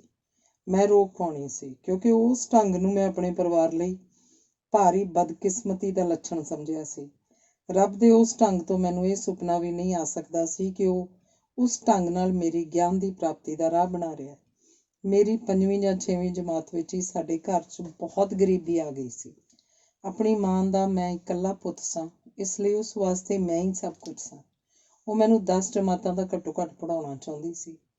ਇਸ ਲਈ ਉਹ ਮੇਰੇ ਲੁਧਿਆਣਾ ਜ਼ਿਲ੍ਹੇ ਦੇ ਪਿੰਡ ਰਾਜੇਵਾਲ ਹੋਣ ਤੋਂ 400 ਮੀਲ ਦੀ ਦੂਰੀ 'ਤੇ ਮਿੰਟਗੁਮਰੀ ਦੇ ਸ਼ਹਿਰ 'ਚ ਨੌਕਰੀ ਕਰਨ ਲੱਗ ਗਈ ਸੀ, ਤਾਂ ਜੋ ਉਹਦੀ 10 ਰੁਪਏ ਮਹੀਨੇ ਦੀ ਤਨਖਾਹ ਨਾਲ ਮੈਂ ਆਪਣਾ ਪੜ੍ਹਾਈ ਦਾ ਖਰਚ ਚਲਾ ਸਕਾਂ। ਮੇਰੀ ਮਾਂ ਮਿੰਟਗੁਮਰੀ ਤੋਂ ਲਾਹੌਰ ਸ਼ਹਿਰ ਆ ਗਈ। 10ਵੀਂ ਜਮਾਤ ਤੱਕ ਮੇਰੀ ਮਾਂ ਨੇ ਮੈਨੂੰ ਲਾਹੌਰ ਤੋਂ ਖਰਚਾ ਭੇਜ ਕੇ ਲੁਧਿਆਣੇ ਜ਼ਿਲ੍ਹੇ ਦੇ ਖੰਨਾ ਕਸਬੇ 'ਚ ਪੜ੍ਹਨ ਦਿੱਤਾ। ਖੰਨਾ ਕਸਬੇ 'ਚ 10ਵੀਂ ਤੋਂ ਤੇ ਪੜ੍ਹਾਈ ਦਾ ਪ੍ਰਬੰਧ ਨਹੀਂ ਸੀ। ਫਿਰ ਮੈਂ 10ਵੀਂ ਜਮਾਤ 'ਚ ਫੇਲ ਹੋ ਗਿਆ ਸਾਂ। 10ਵੀਂ ਜਮਾਤ 'ਚ ਫੇਲ ਹੋਣ ਉੱਤੇ ਮੈਨੂੰ ਮੇਰੀ ਮਾਂ ਨੇ ਆਪਣੇ ਪਾਸ ਲਾਹੌਰ ਸ਼ਹਿਰ 'ਚ ਬੁਲਾ ਲਿਆ। ਆਪਣਾ 10ਵੀਂ ਜਮਾਤ ਦਾ ਇਮਤਿਹਾਨ ਮੈਂ ਲਾਹੌਰ ਸ਼ਹਿਰ ਵਿੱਚ ਪੁੱਜ ਕੇ ਲਾਹੌਰ ਸ਼ਹਿਰ ਦੇ ਸਬ ਖਾਲਸਾ ਹਾਈ ਸਕੂਲ ਤੋਂ ਦਿੱਤਾ ਸੀ। ਆਪਣੀ 10ਵੀਂ ਜਮਾਤ ਵਿੱਚ ਮੈਂ ਆਪਣੀ ਮਾਂ ਨੂੰ ਇੱਕ ਸਰਦਾਰ ਹਰਨਾਮ ਸਿੰਘ ਆਟੇ ਵਾਲੇ ਦੇ ਘਰ 'ਚ ਭਾਂਡੇ ਮਾਂਜਣ ਤੇ ਨੌਕਰ ਕਰਾ ਦਿੱਤਾ ਸੀ।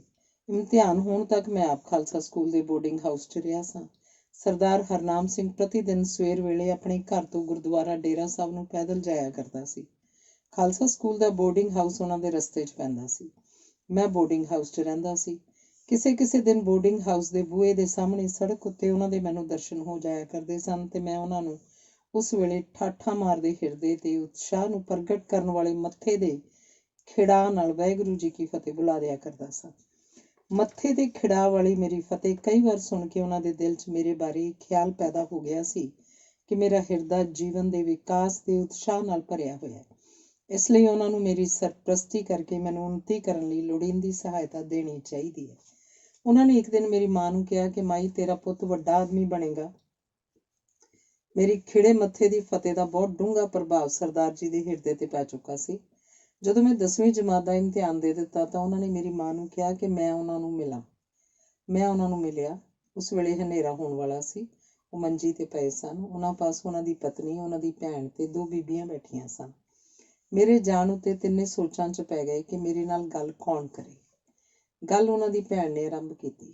ਭੂਆ ਜੀ ਨੇ ਕਿਹਾ ਕਿ ਕਾਕਾ, ਸਰਦਾਰ ਜੀ ਤੇਰੇ ਤੋਂ ਪ੍ਰਸੰਨ ਹੋ ਚੁੱਕੇ ਹਨ ਤੇ ਉਹ ਤੇਰੇ ਸਿਰ ਤੇ ਆਪਣਾ ਹੱਥ ਰੱਖਣਾ ਚਾਹੁੰਦੇ ਹਨ ਤਾਂ ਜੋ ਆਪਣੀ ਸ਼ਕਤੀ ਅਨੁਸਾਰ ਤੇਰੇ ਜੀਵਨ ਦੀ ਉੱਨਤੀ ਲਈ ਤੈਨੂੰ ਲੋੜੀਂਦੀ ਸਹਾਇਤਾ ਦੇ ਸਕਣ।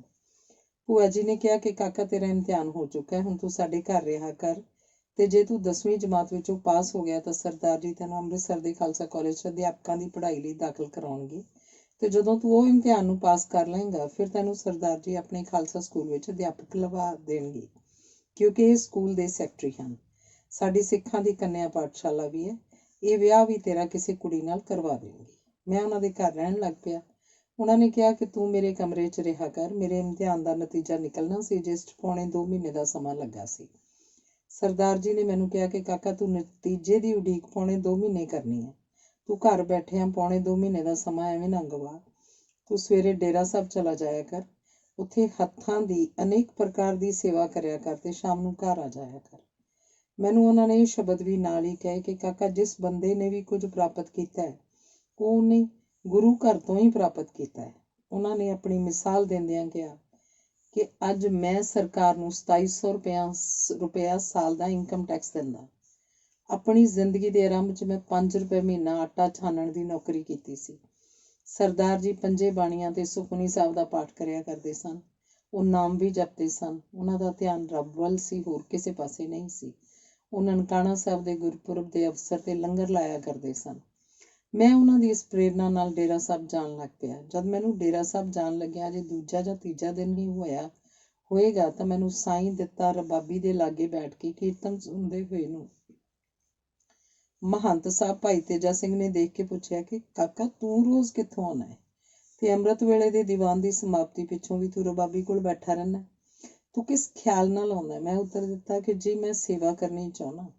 ਭਾਈ ਹਰਨਾਮ ਸਿੰਘ ਆਟੇ ਵਾਲੇ ਨੇ ਮੇਰੀ 2-4 ਵਾਰੀ ਦੀ ਖਿੜੇ ਮੱਥੇ ਫਤਿਹ ਸੁਣ ਕੇ ਮੇਰੇ ਸਿਰ ਤੇ ਜੋ ਹੱਥ ਰੱਖਿਆ ਉਹਦਾ ਕੁਝ ਹੈਰਾਨ ਕਰ ਦੇਣ ਵਾਲਾ ਚਰਚਾ ਮੈਂ ਉੱਤੇ ਕੀਤਾ, ਪਰ ਮਹੰਤ ਸਾਹਿਬ ਨੇ ਮੇਰੇ ਇੰਨੇ ਬਚਨ ਸੁਣ ਕੇ ਕਿ ਮੈਂ ਸੇਵਾ ਕਰਨੀ ਚਾਹੁੰਦਾ ਆਪਣੇ ਵੱਡੇ ਅਹਿਲਕਾਰ ਨੂੰ ਕਿਹਾ ਕਿ ਹੀਰਾ ਸਿੰਘ, ਇਸ ਮੁੰਡੇ ਨੂੰ ਕੜਾਹ ਪ੍ਰਸ਼ਾਦ ਦਾ ਡੂਨਾ ਦੇ ਦੇ, ਇਹ ਲੜਕਾ ਹੱਥੋਂ ਨਾ ਨਿਕਲ ਜਾਏ। ਭਾਈ ਸਾਹਿਬ ਭਾਈ ਤੇਜਾ ਸਿੰਘ ਤੜਕੇ 3 ਵਜੇ ਉੱਠ ਕੇ ਕਿਰਪਾਨ ਸਿਰ ਤੇ ਬੰਨ੍ਹ ਕੇ ਇਸ਼ਨਾਨ ਕਰਦੇ ਸਨ। ਉਹ ਨਾਮ ਸਿਮਰਨ ਸਾਸ ਕਰਦੇ ਰਹਿੰਦੇ ਸਨ। ਉਹਨਾਂ ਨੇ ਮੇਰੇ ਸਿਰ ਤੇ ਜੋ ਹੱਥ ਰੱਖਿਆ ਉਹਦੀ ਕਹਾਣੀ ਲੰਮੀ ਚੌੜੀ ਹੈ। ਉਹਨਾਂ ਦੀ ਮੌਤ ਤੋਂ ਪਿੱਛੋਂ ਜਦੋਂ ਉਹਨਾਂ ਦੀ ਦੇਹ ਨੂੰ ਲਾਂਬੂ ਲਾਇਆ ਗਿਆ ਤਾਂ ਮੇਰੇ ਅੰਦਰੋਂ ਕੂਕ ਨਿਕਲ ਪਈ ਸੀ ਤੇ ਮੈਂ ਕੂਕ ਦੇ ਪਿੱਛੋਂ ਪੂਰੇ 55 ਮਿੰਟ ਰੋਂਦਾ ਰਿਹਾ ਸਾਂ। ਮੇਰੀ ਮਾਂ ਦੇ ਮਰਨ ਵੇਲੇ ਮੈਨੂੰ ਰੋਣਾ ਨਹੀਂ ਆਇਆ ਸੀ ਤੇ ਦੂਜੇ ਦਿਨ ਰੋਣਾ ਆਇਆ ਸੀ। ਮੈਨੂੰ ਯਾਦ ਨਹੀਂ ਰਿਹਾ ਕਿ ਮਾਂ ਦੇ ਮਰਨ ਵੇਲੇ ਮੇਰੇ ਅੰਦਰੋਂ ਕੂਕ ਨਿਕਲੀ ਸੀ ਜਾਂ ਨਹੀਂ। ਮਾਂ ਦਾ ਇਕੱਲਾ ਬੱਚਾ ਹੋਣ ਦੇ ਕਾਰਨ ਮੈਨੂੰ ਮਾਂ ਨੇ ਹੜ ਵਾਲਾ ਪਿਆਰ ਦਿਨ ਰਾਤ ਦਿੰਦਿਆਂ ਪਾਲਿਆ ਸੀ। ਮਹੰਤ ਸਾਹਿਬ ਨੇ ਪੁੱਤਰਾਂ ਵਾਲਾ ਪਿਆਰ ਦੇ ਕੇ ਮੈਨੂੰ ਦੇਸ਼ ਤੇ ਸੰਸਾਰ ਦੀ ਸੇਵਾ ਲਈ ਤਿਆਰ ਕੀਤਾ। ਮੈਂ ਤਨਖਾਹਦਾਰ ਸੇਵਾਦਾਰ ਨਹੀਂ ਸਾਂ। ਮੈਂ ਜੀਵਨ ਦੇ ਵਿਕਾਸ ਲਈ ਗੁਰਦੁਆਰੇ ਜੀਵਨ ਅਰਪਣ ਕੀਤਾ ਹੋਇਆ ਸੀ। ਸਰਦਾਰ ਹਰਨਾਮ ਸਿੰਘ ਦੇ ਹਿਰਦੇ 'ਚ ਮੇਰਾ ਇੰਨਾ ਖਿਆਲ ਪੈਦਾ ਹੋ ਗਿਆ ਸੀ ਕਿ ਜਦ ਮੈਂ ਡੇਰਾ ਸਾਹਿਬ ਤੋਂ ਰਾਤ ਨੂੰ ਦੇਰ ਨਾਲ ਘਰ ਆਉਣ ਲੱਗ ਪਿਆ ਤਾਂ ਉਹਨਾਂ ਨੇ ਮੈਨੂੰ ਕਿਹਾ ਕਿ ਕਾਕਾ ਛੇਤੀ ਘਰ ਆ ਜਾਇਆ ਕਰ, ਦੇਰ ਪਈ ਰਾਤ ਨੂੰ ਘਰ ਨਾ ਆਇਆ ਕਰ। ਜਦ ਤੈਨੂੰ ਘਰ ਆਉਣ ਨੂੰ ਦੇਰ ਲੱਗ ਜਾਂਦੀ ਹੈ ਤਾਂ ਮੇਰੇ ਮਨ ਨੂੰ ਕੁਝ ਹੋਣ ਲੱਗ ਪੈਂਦਾ ਹੈ। ਸਰਦਾਰ ਜੀ ਦੇ ਚੁਬਾਰੇ 'ਚ ਕੰਧ ਦੀ ਰੌਂਸ ਉੱਤੇ ਸ਼ੀਸ਼ੇ ਦੇ ਮਰਤਬਾਨ 'ਚ ਪੰਜੀਰੀ ਪਈ ਹੋਈ ਸੀ। ਉਸ ਮਰਤਬਾਨ ਵਿੱਚੋਂ ਮੈਂ ਉਹ ਪੰਜੀਰੀ ਸਰਦਾਰ ਜੀ ਦੀ ਗੈਰ ਹਾਜ਼ਰੀ 'ਚ ਖਾਧੀ। ਪਤਾ ਨਹੀਂ ਇੱਕ ਵਾਰੀ ਖਾਧੀ ਜਾਂ 2 ਵਾਰ ਜਾਂ 3 ਵਾਰ। ਸਰਦਾਰ ਜੀ ਨੂੰ ਇਹ ਮਹਿਸੂਸ ਹੋ ਗਿਆ ਕਿ ਮੈਂ ਚੋਰੀਆਂ ਉਹਨਾਂ ਦੀ ਪੰਜੀਰੀ ਖਾ ਰਿਹਾ। ਉਹਨਾਂ ਨੇ ਮੈਨੂੰ ਆਪਣੇ ਆਪ ਤੋਂ ਪੰਜੀਰੀ ਖਾਣ ਤੋਂ ਰੋਕਣਾ ਸੀ, ਪਰ ਅਜਿਹੇ ਸ਼ਬਦਾਂ ਨਾਲ ਜਿਨ੍ਹਾਂ ਨੂੰ ਸੁਣ ਕੇ ਮੇਰੇ ਮਨ ਨੂੰ ਕੋਈ ਦੁੱਖ ਨਾ ਲੱਗਦਾ, ਬਲਕਿ ਉਹਨਾਂ ਵਿੱਚ ਮਾਂ-ਬਾਪ ਦੇ ਪਿਆਰ ਦੀ ਪੂਰੀ ਝਲਕ ਹੁੰਦੀ ਤੇ ਉਹ ਅਲਮਾਰੀ ਵਿੱਚ ਪੰਜੀਰੀ ਦਾ ਮਰਤਬਾਨ ਰੱਖ ਕੇ ਜਿੰਦਰਾ ਮਾਰ ਸਕਦੇ ਸਨ। ਪਰ ਜੇ ਉਹ ਅਜਿਹਾ ਕਰਦੇ ਤਾਂ ਮੇਰੇ ਹਿਰਦੇ 'ਚ ਇਹ ਖਿਆਲ ਪੈਦਾ ਹੋ ਜਾਣਾ ਸੀ ਕਿ ਸਰਦਾਰ ਜੀ ਨੇ ਮੇਰੀ ਬੇਵਸਾਈ ਕੀਤੀ ਹੈ। ਉਹਨਾਂ ਨੇ ਆਪਣੇ ਪਿਆਰ ਦੇ ਮੰਡਲ ਵਿੱਚ ਹੀ ਮੈਨੂੰ ਰੱਖਣਾ ਸੀ। ਮੈਨੂੰ ਉਹਨਾਂ ਨੇ ਦਿਲ ਦੇ ਉਸੇ ਦਰਦ ਨਾਲ ਸਮਝਾਇਆ ਜਿਸ ਦਰਦ ਨਾਲ ਕੋਈ ਪਿਤਾ ਪੁੱਤਰ ਨੂੰ ਸਮਝਾਇਆ ਕਰਦਾ ਹੈ। ਉਹਨਾਂ ਨੇ ਮੈਨੂੰ ਕਿਹਾ ਕਿ ਕਾਕਾ, ਜੇਕਰ ਘਰ 'ਚ ਕੋਈ ਖਾਣ ਵਾਲੀ ਵਸਤੂ ਪਈ ਹੋਵੇ ਤਾਂ ਆਪਣੇ ਆਪ ਨਹੀਂ ਖਾਣੀ ਚਾਹੀਦੀ, ਬਲਕਿ ਮੰਗ ਕੇ ਖਾ ਲੈਣੀ ਚਾਹੀਦੀ ਹੈ।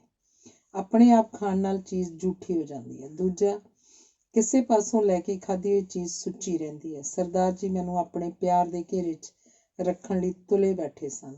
ਉਹ ਇਹ ਖਤਰਾ ਮੁੱਲ ਲੈਣ ਲਈ ਤਿਆਰ ਨਹੀਂ ਸਨ ਕਿ ਉਹ ਕੋਈ ਅਜਿਹਾ ਸ਼ਬਦ ਮੈਨੂੰ ਕਹਿ ਦੇਣ ਜਿਸ ਨਾਲ ਮੇਰਾ ਦਿਲ ਟੁੱਟ ਜਾਂਦਾ ਜਾਂ ਮੇਰੇ ਮਨ ਨੂੰ ਕੋਈ ਸ਼ਰਮ ਮਹਿਸੂਸ ਹੁੰਦੀ। ਉਹ ਮੈਨੂੰ ਉਸ ਪਿਆਰ ਨਾਲ ਪਾਲਣਾ ਚਾਹੁੰਦੇ ਸਨ ਜਿਸ ਪਿਆਰ ਨਾਲ ਘਰ ਦੇ ਬੱਚੇ ਪਾਲੇ ਜਾਂਦੇ ਹਨ। ਸਰਦਾਰ ਹਰਨਾਮ ਸਿੰਘ ਦਾ ਆਪਣੇ ਘਰ ਦਾ ਬੈਂਕ ਸੀ, ਜਿਸ ਵਿੱਚ 3 ਕੁ ਕਲਰਕ ਹੋਣਗੇ। ਮੈਂ 10 ਜਮਾਤਾਂ ਫੇਲ ਸਾਂ। ਮੇਰੀ ਮਾਂ ਸਰਦਾਰ ਜੀ ਦੇ ਵੱਡੇ ਪੁੱਤਰ ਸਰਦਾਰ ਹਰੀ ਸਿੰਘ ਨੂੰ ਆਖਦੀ ਰਹਿੰਦੀ ਸੀ ਕਿ ਮੇਰੇ ਪੁੱਤਰ ਨੂੰ ਤੁਸੀਂ ਬੈਂਕ 'ਚ ਕਲਰਕ ਰੱਖ ਲਓ। ਇੱਕ ਦਿਨ ਮੈਂ ਤਿਆਰ ਬਰ ਤਿਆਰ ਅਕਾਲੀ ਸਿੰਘ ਬਣ ਕੇ ਸਰਦਾਰ ਜੀ ਦੇ ਬੈਂਕ 'ਚ ਚਲਾ ਗਿਆ। ਮੇਰੇ ਬੈਂਕ 'ਚ ਜਾਂਦੇ ਹੀ ਸਰਦਾਰ ਹਰੀ ਸਿੰਘ ਨੇ ਸਰਦਾਰ ਹਰਨਾਮ ਸਿੰਘ ਨੂੰ ਕਿਹਾ, ਭਾਈਆ ਜੀ, ਪੂਰਨ ਸਿੰਘ ਆਇਆ।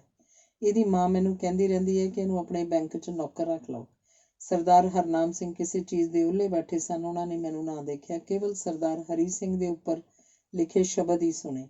ਮੈਨੂੰ ਦੇਖੇ ਬਿਨਾਂ ਉਹਨਾਂ ਸ਼ਬਦਾਂ ਨੂੰ ਸੁਣ ਕੇ ਸਰਦਾਰ ਹਰਨਾਮ ਸਿੰਘ ਜੀ ਦੇ ਮੂੰਹ ਵਿੱਚੋਂ ਹੇਠ ਲਿਖੇ ਸ਼ਬਦ ਨਿਕਲੇ, ਸੰਤ ਆਏ ਨੇ, ਅਸੀਂ ਪੂਰਨ ਸਿੰਘ ਨੂੰ ਆਪਣਾ ਨੌਕਰ ਨਹੀਂ ਰੱਖ ਸਕਦੇ। ਇਸ ਤੋਂ ਸਤਿਗੁਰੂ ਨੇ ਆਪਣੇ ਕੰਮ ਲੈਣੇ ਹਨ। ਸਰਦਾਰ ਜੀ ਭਾਵੇਂ ਅਮੀਰ ਬਣ ਗਏ ਸਨ, ਪਰ ਗਰੀਬੀ ਉਹਨਾਂ ਦੇ ਮਨ 'ਚ ਵਸੀ ਹੋਈ ਸੀ। ਉਹਨਾਂ ਦੇ ਘਰ ਸਾਦਗੀ ਵਰਤਦੀ ਸੀ। ਇੱਕ ਚੁਬਾਰੇ 'ਚ ਸ੍ਰੀ ਗੁਰੂ ਗ੍ਰੰਥ ਸਾਹਿਬ ਦਾ ਪ੍ਰਕਾਸ਼ ਸਾਰਾ ਦਿਨ ਰਹਿੰਦਾ ਸੀ। ਘਰ ਦੀਆਂ ਸਾਰੀਆਂ ਬੀਬੀਆਂ ਗੁਰਬਾਣੀ ਦਾ ਪਾਠ ਵੀ ਕਰਨ ਵਾਲੀਆਂ ਸਨ। ਉਹ ਸ੍ਰੀ ਗੁਰੂ ਗ੍ਰੰਥ ਸਾਹਿਬ ਜੀ ਦਾ ਪਾਠ ਵੀ ਕਰਦੀਆਂ ਸਨ। ਸੰਗਰਾਂਦ ਵਾਲੇ ਦਿਨ ਘਰ ਵਿੱਚ ਸ੍ਰੀ ਗੁਰੂ ਗ੍ਰੰਥ ਸਾਹਿਬ ਜੀ ਦੇ ਪਾਠ ਦਾ ਭੋਗ ਪੈਂਦਾ ਸੀ। ਗੁਰਦੁਆਰਾ ਡੇਰਾ ਸਾਹਿਬ ਮੇਰਾ ਘਰ ਬਣ ਗਿਆ ਸੀ। ਉਸ ਮਹਾਨ ਅਸਥਾਨ ਤੋਂ ਪ੍ਰਸ਼ਾਦਾ ਛਕ ਕੇ ਮੈਂ ਲਾਇਬ੍ਰੇਰੀ ਨੂੰ ਪੜ੍ਹਨ ਚਲਾ ਜਾਂਦਾ ਸੀ। ਲਾਹੌਰ ਸ਼ਹਿਰ ਵਿੱਚ ਕਈ ਵੱਡੀਆਂ ਵੱਡੀਆਂ ਲਾਇਬ੍ਰੇਰੀਆਂ ਸਨ। ਗੁਰਦੁਆਰੇ ਵਿੱਚ ਘਰ ਦਾ ਬੰਦਾ ਬਣ ਜਾਣ ਨਾਲ ਮੇਰੇ ਸਾਰੇ ਫਿਕਰ ਦੂਰ ਹੋ ਗਏ ਸਨ ਤੇ ਮੈਂ ਬੜੀ ਬੇਫਿਕਰੀ ਨਾਲ ਲਾਇਬ੍ਰੇਰੀ ਤੋਂ ਅਖਬਾਰਾਂ, ਮਾਸਿਕ ਪੱਤਰਾਂ ਨੂੰ ਪੜ੍ਹ ਕੇ ਦੇਸ਼ ਤੇ ਪ੍ਰਾਣੀ ਮਾਤਰ ਦੀਆਂ ਚਿੰਤਾਜਨਕ ਸਮੱਸਿਆਵਾਂ ਤੋਂ ਜਾਣੂ ਹੁੰਦਾ ਜਾਂਦਾ ਸਾਂ। ਕਿਸੇ ਵਿਦਵਾਨ ਨੇ ਲਿਖਿਆ ਕਿ ਜਦੋਂ ਬੰਦੇ ਦਾ ਸਮਾਂ ਕਿਸੇ ਕੰਮਕਾਰ 'ਚ ਲੱਗਣ ਦਾ ਹੋ ਜਾਏ ਤਾਂ ਉਸ ਨੂੰ ਪਹਿਲਾਂ ਘੱਟ ਤੋਂ ਘੱਟ 3 ਸਾਲ ਦਾ ਸਮਾਂ ਤਾਂ ਇਹ ਪਤਾ ਕਰਨ 'ਤੇ ਖਰਚ ਕਰਨਾ ਚਾਹੀਦਾ ਹੈ ਕਿ ਸਮਾਜ, ਦੇਸ਼ ਤੇ ਦੁਨੀਆ ਦੇ ਹਾਲਾਤ ਕੀ ਹਨ ਤੇ ਉਹਦੀਆਂ ਮਨ, ਬੁੱਧੀ ਤੇ ਸਰੀਰ ਦੀਆਂ ਸ਼ਕਤੀਆਂ ਕਿਹੜੀਆਂ ਹਨ ਤੇ ਉਹ ਸਮਾਜ, ਦੇਸ਼ ਤੇ ਦੁਨੀਆ ਦੀ ਕਿਸ ਸਮੱਸਿਆ ਵੱਲ ਆਪਣਾ ਧਿਆਨ ਪਹਿਲਾਂ ਦੇਵੇ ਤੇ ਉਹਨਾਂ ਨੂੰ ਹੱਲ ਕਰਨ ਲਈ ਆਪਣਾ ਜੀਵਨ ਅਰਪਣ ਕਰੇ। ਸਰਦਾਰ ਹਰਨਾਮ ਸਿੰਘ ਆਟੇਵਾਲੇ ਦੀ ਪ੍ਰੇਰਨਾ ਨਾਲ ਮੈਂ ਗੁਰਦੁਆਰਾ ਡੇਰਾ ਸਾਹਿਬ ਦੀ ਹੱਥਾਂ ਦੀ ਅਨੇਕ ਪ੍ਰਕਾਰ ਦੀ ਸੇਵਾ ਸੰਨ 1924 ਦੇ ਅਪ੍ਰੈਲ ਮਹੀਨੇ 'ਚ ਆਰੰਭ ਕੀਤੀ ਤੇ ਸੰਨ 1927 ਦੇ ਮਹੀਨਾ ਅਕਤੂਬਰ ਤੱਕ ਲਾਇਬ੍ਰੇਰੀਆਂ ਦੀ ਪੜ੍ਹਾਈ ਸਦਕੇ ਮੈਂ ਜਿਹੜਾ ਗਿਆਨ ਸਮਾਜ, ਦੇਸ਼ ਤੇ ਸੰਸਾਰ ਦੀਆਂ ਚਿੰਤਾਜਨਕ ਸਮੱਸਿਆਵਾਂ ਦਾ ਪ੍ਰਾਪਤ ਕੀਤਾ, ਉਹਨੇ ਮੈਨੂੰ ਆਪਣਾ ਜੀਵਨ ਉਹਨਾਂ ਸਮੱਸਿਆਵਾਂ ਦਾ ਵੱਧ ਤੋਂ ਵੱਧ ਗਿਆਨ ਪ੍ਰਾਪਤ ਕਰਨ ਤੇ ਉਸ ਗਿਆਨ ਦੇ ਪ੍ਰਚਾਰ ਲਈ ਜੀਵਨ ਅਰਪਣ ਕਰਨ ਲਈ ਸੇਧ ਦੇ ਦਿੱਤੀ। ਸੋ ਮੈਂ ਗੁਰਦੁਆਰਾ ਡੇਰਾ ਸਾਹਿਬ ਦੀ ਛਤਰ ਛਾਇਆ ਹੇਠ ਆਪਣਾ ਦਿਨ ਦਾ ਸਾਰਾ ਸਮਾਂ ਲਾਇਬ੍ਰੇਰੀਆਂ ਦੀ ਪੜ੍ਹਾਈ 'ਚ ਖਰਚ ਕਰਨ ਲੱਗ ਪਿਆ। ਜਿਹੜੇ ਬੇਆਸਰੇ, ਅਪਾਹਜ ਤੇ ਰੋਗੀ ਡੇਰਾ ਸਾਹਿਬ ਨੂੰ ਆਉਂਦੇ ਸਨ ਜਾਂ ਜਿਹੜਾ ਬੇਆਸਰਾ ਰੋਗੀ ਮੈਨੂੰ ਸ਼ਹਿਰ 'ਚ ਕਿਧਰੇ ਲੱਭਦਾ ਸੀ, ਉਹਦੀ ਪੂਰੀ ਲਗਨ ਨਾਲ ਮੈਂ ਉਹਨਾਂ ਸਮਾਂ ਸੇਵਾ ਸੰਭਾਲ ਕਰਦਾ ਸੀ ਜਿੰਨਾ ਚਿਰ ਉਹ ਜਾਂ ਤਾਂ ਰਾਜੀ ਨਹੀਂ ਹੋ ਜਾਂਦਾ ਜਾਂ ਮਰ ਨਹੀਂ ਜਾਂਦਾ ਸੀ। ਇਹ ਸ਼ਾਇਦ ਸੰਨ 1925 ਦੀ ਗੱਲ ਹੋਏਗੀ ਕਿ ਡੇਰਾ ਸਾਹਿਬ ਇੱਕ ਬਿਹੰਗਮ ਸਿੰਘ ਆ ਗਿਆ, ਜਿਹੜਾ ਨਿਹੰਗਾਂ ਸਿੰਘਾਂ ਦੇ ਬਾਣੇ ਵਾਲਾ ਬਿਹੰਗਮ ਸਿੰਘ ਸੀ। ਉਹ ਆਪਣੇ ਜੀਵਨ ਬਿਹੰਗਮ ਸਿੰਘਾਂ ਵਾਂਗ ਬਤੀਤ ਕਰਦਾ ਰਿਹਾ ਸੀ। ਉਹਦੀ ਲੱਤ 'ਚ ਕੀੜੇ ਪਏ ਹੋਏ ਸਨ। ਉਹਦੀ ਇੱਕ ਲੱਤ ਦੀ ਪਿੰਜਣੀ ਵਿੱਚ ਸੂਈ ਦੇ ਨੱਕੇ ਜਿੰਨਾ ਇੱਕ ਸੁਰਾਖ ਸੀ, ਜਿਸ ਵਿੱਚੋਂ ਕੀੜੇ ਨਿਕਲਦੇ ਸੀ। ਉਹ ਬੁੱਢਾ ਬੰਦਾ ਸੀ। ਲਾਹੌਰ ਸ਼ਹਿਰ ਦਾ ਮਿਓ ਹਸਪਤਾਲ ਦੇਸ਼ ਦੀ ਵੰਡ ਤੋਂ ਪਹਿਲਾਂ 29 ਜ਼ਿਲ੍ਹਿਆਂ ਦੇ ਸਾਂਝੇ ਪੰਜਾਬ ਦਾ ਸਭ ਤੋਂ ਵੱਡਾ ਹਸਪਤਾਲ ਸੀ। ਉਸ ਬੁੱਢੇ ਨੂੰ ਮੈਂ ਉਸ ਹਸਪਤਾਲ ਨੂੰ ਲੈ ਗਿਆ। ਡਾਕਟਰ ਨੇ ਉਹਨੂੰ ਦਾਖਲ ਕਰ ਲਿਆ। ਜਦੋਂ ਬਿਹੰਗਮ ਸਿੰਘ ਲੋਹੇ ਦੇ ਵੱਡੇ ਮੰਜੇ ਤੇ ਵਿਛੀ ਹੋਈ ਚਿੱਟੀ ਚਾਦਰ ਤੇ ਬੈਠਿਆ ਤਾਂ ਆਪਣੇ ਸਿਰਹਾਣੇ ਤੇ ਵਧੀਆ ਲਾਲ ਕੰਬਲ ਦੇਖੇ ਤਾਂ ਉਹਦੇ ਮੂੰਹ 'ਚੋਂ ਇਹ ਸ਼ਬਦ ਨਿਕਲੇ ਕਿ ਮਰ ਤਾਂ ਮੈਂ ਜਾਣਾ ਹੀ ਹੈ, ਪਰ ਇਸ ਥਾਂ ਤੇ ਹੁਣ ਮੈਂ ਆਰਾਮ ਨਾਲ ਤਾਂ ਮਰਾਂਗਾ। ਉਸ ਬਿਹੰਗਮ ਸਿੰਘ ਦੇ ਇਹ ਸ਼ਬਦ ਮੇਰੇ ਹਿਰਦੇ ਦੀਆਂ ਡੂੰਘਾਈਆਂ 'ਚ ਉਤਰ ਗਏ ਤੇ ਉਹ ਮੈਨੂੰ ਜੀਵਨ ਜਿਉਣ ਦੀ ਇੱਕ ਸੇਧ ਦੇ ਗਏ ਸਨ, ਜਿਸ ਸੇਧ ਅਨੁਸਾਰ ਮੈਂ ਅੱਜ ਤੱਕ ਦਾ ਆਪਣਾ ਸਾਰਾ ਜੀਵਨ 80 ਸਾਲਾਂ ਦੀ ਉਮਰ ਤੱਕ ਦਾ ਬਤੀਤ ਕੀਤਾ ਹੈ। ਸੰਨ 1924 'ਚ ਮੈਂ ਗੁਰਦੁਆਰਾ ਡੇਰਾ ਸਾਹਿਬ 'ਚ ਸੇਵਾ ਆਰੰਭ ਕਰਕੇ ਦੇਸ਼ ਦੀ ਵੰਡ ਦੇ ਸਮੇਂ 18 ਅਗਸਤ 1947 ਵਾਲੇ ਦਿਨ ਦੇ 11 ਕੁ ਵਜੇ ਉਸ ਮਹਾਨ ਅਸਥਾਨ ਦੀ ਛਤਰ ਛਾਇਆ ਹੇਠ ਲਾਹੌਰ ਸ਼ਹਿਰ 'ਚ ਪ੍ਰਾਣੀ ਮਾਤਰ ਦੀ ਸੇਵਾ ਕਰਦਾ ਰਿਹਾ ਤੇ ਨਾਲੋਂ ਨਾਲ ਪੜ੍ਹਾਈ ਕਰਦਾ ਰਿਹਾ। ਉਸੇ ਦਿਨ ਮੈਂ ਲਾਹੌਰ ਸ਼ਹਿਰ ਤੋਂ ਅੰਮ੍ਰਿਤਸਰ 'ਚ ਪੁੱਜਿਆ। ਮੈਂ ਆਪਣੀ 20 ਸਾਲ ਦੀ ਉਮਰ 'ਚ ਬਹੁਤ ਖੂਬਸੂਰਤ ਤੇ ਨਿੱਘਰ ਸਰੀਰ ਵਾਲਾ ਤੰਦਰੁਸਤ ਨੌਜਵਾਨ ਸਾਂ। ਮਹੰਤ ਸਾਹਿਬ ਨੇ ਮੈਨੂੰ ਬੱਚਿਆਂ ਵਾਂਗ ਲੋਰੀਆਂ ਦੇ ਕੇ ਸੇਵਾ ਦੇ ਜੀਵਨ 'ਚ ਤੋਰਿਆ ਸੀ। ਗੁਰਦੁਆਰਾ ਡੇਰਾ ਸਾਹਿਬ ਦਾ ਫਰਸ਼ ਸੰਗਮਰਮਰ ਦਾ ਬਣਿਆ ਹੋਇਆ ਸੀ। ਕੜਾਹ ਪ੍ਰਸ਼ਾਦ ਦਿਨ ਵਿੱਚ ਕਈ ਵਾਰ ਹੁੰਦਾ ਸੀ। ਲੰਗਰ ਦੋਨੋਂ ਵੇਲੇ ਬਹੁਤ ਵਧੀਆ ਪੱਕਦਾ ਸੀ। ਮਾਂ ਦੀ ਦਾਲ ਜਾਂ ਮਾਂ ਛੋਲਿਆਂ ਦੀ ਦਾਲ ਪੱਕਦੀ ਸੀ। ਮਹੰਤ ਸਾਹਿਬ ਮੈਨੂੰ ਦੇਖ ਦੇਖ ਕੇ ਜਿਉਂਦੇ ਸਨ। ਗੁਰਦੁਆਰੇ ਤੋਂ ਮੈਂ ਸ਼ਹਿਰ ਦੀਆਂ ਵੱਖ-ਵੱਖ ਲਾਇਬ੍ਰੇਰੀਆਂ ਨੂੰ ਪੜ੍ਹਨ ਜਾਇਆ ਕਰਦਾ ਸਾਂ। ਅਨੇਕ ਪ੍ਰਕਾਰ ਦੇ ਪ੍ਰਾਣੀ ਮਾਤਰ ਦੀ ਸੇਵਾ ਦੇ ਕੰਮ ਮੈਂ ਗੁਰਦੁਆਰੇ ਦੀ ਚਾਰ ਦੀਵਾਰੀ ਵਿੱਚ ਹੀ ਕਰਿਆ ਕਰਦਾ ਸਾਂ ਤੇ ਸ਼ਹਿਰ ਵਿੱਚ ਵੀ ਜਾ ਕੇ ਕਰਿਆ ਕਰਦਾ ਸਾਂ। ਮਹੰਤ ਸਾਹਿਬ ਮੇਰੀ ਪੜ੍ਹਾਈ ਤੇ ਅਨੇਕ ਪ੍ਰਕਾਰ ਦੀ ਸੇਵਾ ਦੇ ਕੰਮਾਂ ਦੀਆਂ ਗੱਲਾਂ ਮੈਥੋਂ ਸੁਣ ਕੇ ਇਸ ਤਰ੍ਹਾਂ ਖੁਸ਼ ਹੋਇਆ ਕਰਦੇ ਸਨ, ਜਿਸ ਤਰ੍ਹਾਂ ਇੱਕ ਪਿਤਾ ਆਪਣੇ ਪੁੱਤਰ ਦੀਆਂ ਗੱਲਾਂ ਸੁਣ ਕੇ ਪ੍ਰਸੰਨ ਹੋਇਆ ਕਰਦਾ ਹੈ। ਸਵੇਰ ਵੇਲੇ ਦੇ ਦੀਵਾਨ 'ਚੋਂ ਸ੍ਰੀ ਗੁਰੂ ਗ੍ਰੰਥ ਸਾਹਿਬ ਦੀ ਤਾਬਿਆ ਤੋਂ ਜਦੋਂ ਉੱਠਿਆ ਕਰਦੇ ਸਨ ਤਾਂ ਤਾਬਿਆ ਦਾ ਕੜਾਹ ਪ੍ਰਸ਼ਾਦ ਦਾ ਡੂਨਾ ਮੇਰੇ ਲਈ ਰੱਖ ਦਿੰਦੇ ਸਨ ਤੇ ਮੈਨੂੰ ਕਿਹਾ ਕਰਦੇ ਸਨ ਕਿ ਤੂੰ ਮੇਰੇ ਸਾਹਮਣੇ ਬੈਠ ਕੇ ਛਕ ਲੈ, ਬਾਹਰ ਜਾ ਕੇ ਤੂੰ ਕਿਸੇ ਨੂੰ ਦੇ ਦੇਣਾ। ਮੇਰੇ ਹਿਰਦੇ ਦੇ ਸਭ ਤੋਂ ਵੱਧ ਰੰਗ ਮਹਾਤਮਾ ਗਾਂਧੀ ਦੇ ਲੇਖਾਂ ਦਾ ਚੜ੍ਹਿਆ। ਮਹੰਤ ਸਾਹਿਬ ਮੈਥੋਂ ਮਹਾਤਮਾ ਗਾਂਧੀ ਦੀਆਂ ਗੱਲਾਂ ਸੁਣਦੇ ਰਹਿੰਦੇ ਸਨ ਤੇ ਉਹ ਵੀ ਹੱਥ ਦੇ ਕੱਤੇ ਬੁਣੇ ਸ਼ੁੱਧ ਖੱਦਰ ਦੇ ਕੱਪੜੇ ਪਾਉਣ ਲੱਗ ਪਏ ਸਨ। ਮੈਂ ਮਹਾਤਮਾ ਗਾਂਧੀ ਜੀ ਦੇ ਲੇਖਾਂ ਦੀ ਬਹੁਤ ਪੜ੍ਹਾਈ ਕੀਤੀ। ਮਹਾਤਮਾ ਗਾਂਧੀ ਜੀ ਦੇ ਲੇਖ ਦੇਸ਼ ਦੇ ਸੁਤੰਤਰਤਾ ਅੰਦੋਲਨ ਬਾਰੇ ਵੀ ਹੁੰਦੇ ਸਨ ਤੇ ਦੇਸ਼ ਦੀ ਉਸਾਰੀ ਲਈ ਵੀ ਹੁੰਦੇ ਸਨ। ਮਹੰਤ ਸਾਹਿਬ ਸਵੇਰ ਦੇ ਦੀਵਾਨ 'ਚ ਸ੍ਰੀ ਗੁਰੂ ਗ੍ਰੰਥ ਸਾਹਿਬ ਦੀ ਤਾਬਿਆ 'ਚ ਬੈਠਿਆ ਕਰਦੇ ਸਨ ਤੇ ਸ਼ਾਮ ਦੇ ਦੀਵਾਨ ਵਿੱਚ ਵੀ। ਐਤਵਾਰ ਵਾਲੇ ਦਿਨ ਮਹੰਤ ਸਾਹਿਬ ਆਪਣੇ ਵਿਖਿਆਨ ਵਿੱਚ ਅੰਗਰੇਜ਼ ਸਰਕਾਰ ਦੇ ਵਿਰੁੱਧ ਨੁਕਤਾਚੀਨੀ ਕਰ ਦਿੱਤਾ ਕਰਦੇ ਸਨ ਤੇ ਦੇਸ਼ ਭਗਤੀ ਦਾ ਪ੍ਰਚਾਰ ਵੀ ਕਰਿਆ ਕਰਦੇ ਸਨ। ਇਹ ਮੇਰੀ ਸੰਗਤ ਤੋਂ ਉਹਨਾਂ ਤੇ ਪਏ ਪ੍ਰਭਾਵ ਦਾ ਸਿੱਟਾ ਸੀ। ਜਿਸ ਦਿਨ ਮਹੰਤ ਸਾਹਿਬ ਦੀ ਮ੍ਰਿਤੂ ਹੋਈ ਉਸ ਦਿਨ ਸ਼ਹਿਰ ਦੇ ਵੱਡੇ ਵੱਡੇ ਪਤਵੰਤੇ ਸੱਜਣ ਮਹੰਤ ਸਾਹਿਬ ਦੇ ਨੜੋਏ ਨੂੰ ਲੈ ਕੇ ਪੈਦਲ ਤੁਰਦੇ ਮਸਾਣਾ ਨੂੰ ਗਏ ਸਨ। ਜਿਸ ਵੇਲੇ ਮਹੰਤ ਸਾਹਿਬ ਦੀ ਚਿਖਾ ਨੂੰ ਅਗਨ ਭੇਟ ਕੀਤਾ ਗਿਆ ਉਸ ਵੇਲੇ ਉਹਨਾਂ ਦੇ ਦੋਵੇਂ ਪੁੱਤਰ ਉੱਥੇ ਮੌਜੂਦ ਸਨ, ਪਰ ਦੋਹਾਂ ਵਿੱਚੋਂ ਕਿਸੇ ਦੀ ਵੀ ਕੂਕ ਨਾ ਨਿਕਲੀ ਤੇ ਮੈਂ 55 ਮਿੰਟ ਰੋਂਦਾ ਰਿਹਾ। ਮੇਰੀ ਮਾਂ 26 ਸਾਲ ਦੀ ਉਮਰ 'ਚ 23 ਜੂਨ 1930 ਵਾਲੇ ਦਿਨ 2.5 ਸਾਲ ਬਿਮਾਰ ਰਹਿ ਕੇ ਮਰੀ ਸੀ। ਆਪਣੀ ਮਾਂ ਨੂੰ ਜਦੋਂ ਬਿਮਾਰ ਪਈ ਨੂੰ ਵੇਖਦਾ ਹੁੰਦਾ ਸਾਂ ਤਾਂ ਮੈਂ ਸੋਚਿਆ ਕਰਦਾ ਸਾਂ ਕਿ ਇਹ ਕਮਜ਼ੋਰ ਹੁੰਦੀ ਜਾ ਰਹੀ ਹੈ ਤੇ ਇਹਨੇ ਮਰ ਜਾਣਾ ਹੈ। ਇਸ ਦੇ ਮਰਨ ਤੋਂ ਪਿੱਛੋਂ ਮੇਰਾ ਦਿਲ ਦੁਨੀਆ 'ਚ ਕਿਸ ਤਰ੍ਹਾਂ ਲੱਗੇਗਾ, ਪਰ ਉਹਦੀ ਮੌਤ ਤੇ ਮੇਰੀ ਕੂਕ ਨਾ ਨਿਕਲੀ ਤੇ ਮੈਂ ਦੂਜੇ ਦਿਨ ਰੋਇਆ ਸਾਂ। ਮੈਂ ਦੁਨੀਆ ਦੇ ਬੰਦਿਆਂ ਨੂੰ ਇਹ ਕਹਿ ਦੇਣਾ ਚਾਹੁੰਦਾ ਕਿ ਆਪਣੇ ਬਚਾਓ, ਵਧਣ ਫੁੱਲਣ ਤੇ ਉੱਨਤੀ ਨੂੰ ਸਨਮੁਖ ਰੱਖਦਿਆਂ ਹੋਇਆਂ ਸਦਾ ਇਹ ਗੱਲ ਚੇਤੇ ਰੱਖਣੀ ਚਾਹੀਦੀ ਹੈ ਕਿ ਤੁਹਾਡੇ ਮਨਾਂ ਵਿੱਚ ਕਦੇ ਗੁਰਦੁਆਰਿਆਂ ਜੈਸੇ ਧਰਮ ਅਸਥਾਨਾਂ ਦਾ ਖਿਆਲ ਵਿਸਰ ਨਾ ਜਾਏ ਤੇ ਉਹਨਾਂ ਵੱਲ ਤੁਹਾਡੀ ਪਿੱਠ ਨਾ ਹੋ ਜਾਏ।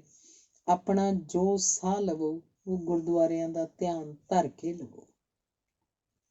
ਪਾਕਿਸਤਾਨ ਬਣਨ ਤੋਂ ਪਹਿਲਾਂ 29 ਜ਼ਿਲ੍ਹਿਆਂ ਦੇ ਸਾਂਝੇ ਪੰਜਾਬ ਦੀ ਸਭ ਤੋਂ ਵੱਡੀ ਲਾਇਬ੍ਰੇਰੀ ਲਾਹੌਰ ਸ਼ਹਿਰ 'ਚ ਹੀ ਸੀ, ਜਿਸ ਦਾ ਨਾਂ ਪਬਲਿਕ ਲਾਇਬ੍ਰੇਰੀ ਸੀ। ਦਿਆਲ ਸਿੰਘ ਲਾਇਬ੍ਰੇਰੀ ਬਹੁਤ ਵੱਡੀ ਲਾਇਬ੍ਰੇਰੀ ਸੀ, ਜਿਸ ਵਿੱਚ ਯੂਰਪ ਤੇ ਅਮਰੀਕਾ ਦੇ ਉੱਚ ਕੋਟੀ ਦੇ ਸਪਤਾਹਿਕ ਤੇ ਮਾਸਿਕ ਪੱਤਰ ਆਉਂਦੇ ਸਨ। ਆਰੀਆ ਪ੍ਰਤੀਨਿਧ ਸਭਾ ਦੀ ਗੁਰੂਦੱਤ ਭਵਨ ਲਾਇਬ੍ਰੇਰੀ ਸੀ, ਉਸ ਵਿੱਚ ਵੀ ਉੱਚ ਕੋਟੀ ਦੇ ਸਪਤਾਹਿਕ ਤੇ ਮਾਸਿਕ ਪੱਤਰ ਆਉਂਦੇ ਸਨ। SPSK ਹਾਲ ਵਿੱਚ ਸਾਇੰਸ ਨਾਲ ਸੰਬੰਧ ਰੱਖਣ ਵਾਲੇ ਮਾਸਿਕ ਤੇ ਸਪਤਾਹਿਕ ਪੱਤਰ ਆਉਂਦੇ ਸਨ। ਮੈਂ ਬਹੁਤਾ ਦਿਆਲ ਸਿੰਘ, ਗੁਰੂਦੱਤ ਭਵਨ ਤੇ SPSK ਲਾਇਬ੍ਰੇਰੀਆਂ ਵਿੱਚ ਜਾਂਦਾ ਸਾਂ। ਅਗਲਾ ਲੇਖ ਹੈ ਲਾਵਾਰਸ ਲੂਲਾ ਬਾਲਕ। ਸੰਨ 1934 'ਚ ਜਿਹੜੀ ਕੱਤਕ ਦੀ ਪੂਰਨਮਾਸ਼ੀ ਆਈ, ਉਸ ਪੂਰਨਮਾਸ਼ੀ ਵਾਲੇ ਦਿਨ, ਜਿਹੜਾ ਦਿਨ ਸ੍ਰੀ ਗੁਰੂ ਨਾਨਕ ਸਾਹਿਬ ਜੀ ਦੇ ਜਨਮ ਦਿਨ ਦੇ ਤੌਰ 'ਤੇ ਮਨਾਇਆ ਜਾਂਦਾ ਹੈ, ਗੁਰਦੁਆਰਾ ਡੇਰਾ ਸਾਹਿਬ ਦੇ ਸਾਹਮਣੇ ਇੱਕ ਲੂਲਾ ਬੱਚਾ ਤੜਕੇ ਦੇ ਹਨੇਰੇ 'ਚ ਚੋਰੀਓਂ ਛੱਡ ਦਿੱਤਾ ਗਿਆ ਸੀ। ਉਸ ਬੱਚੇ ਦੀ ਉਮਰ 4 ਕੁ ਸਾਲ ਦੀ ਸੀ ਤੇ ਉਸ ਬੱਚੇ ਨੂੰ 2 ਜ਼ਿਮੀਂਦਾਰ ਸਿੰਘ ਲੁਧਿਆਣਾ ਜ਼ਿਲ੍ਹੇ ਦੇ ਕਿਸੇ ਪਿੰਡ ਤੋਂ ਲਿਆਏ ਸਨ। ਉਹਨਾਂ ਨੇ ਉਹਨੂੰ ਇੱਕ ਦਿਨ ਪਹਿਲਾਂ ਗੁਰਦੁਆਰਾ ਡੇਰਾ ਸਾਹਿਬ ਦੇ ਉਸ ਵੇਲੇ ਦੇ ਹੈੱਡ ਗ੍ਰੰਥੀ ਜਥੇਦਾਰ ਅਛਤ ਸਿੰਘ ਜੀ ਦੇ ਪੇਸ਼ ਕਰਕੇ ਕਿਹਾ ਸੀ ਕਿ ਇਸ ਬੱਚੇ ਦਾ ਪਿਤਾ ਸਾਡੇ ਪਾਸ ਸਾਡੀ ਖੇਤੀ ਦਾ ਸੀਰੀ ਸੀ ਤੇ ਇਹਦੀ ਮਾਂ 4 ਮਹੀਨੇ ਹੋਏ ਮਰ ਚੁੱਕੀ ਹੈ।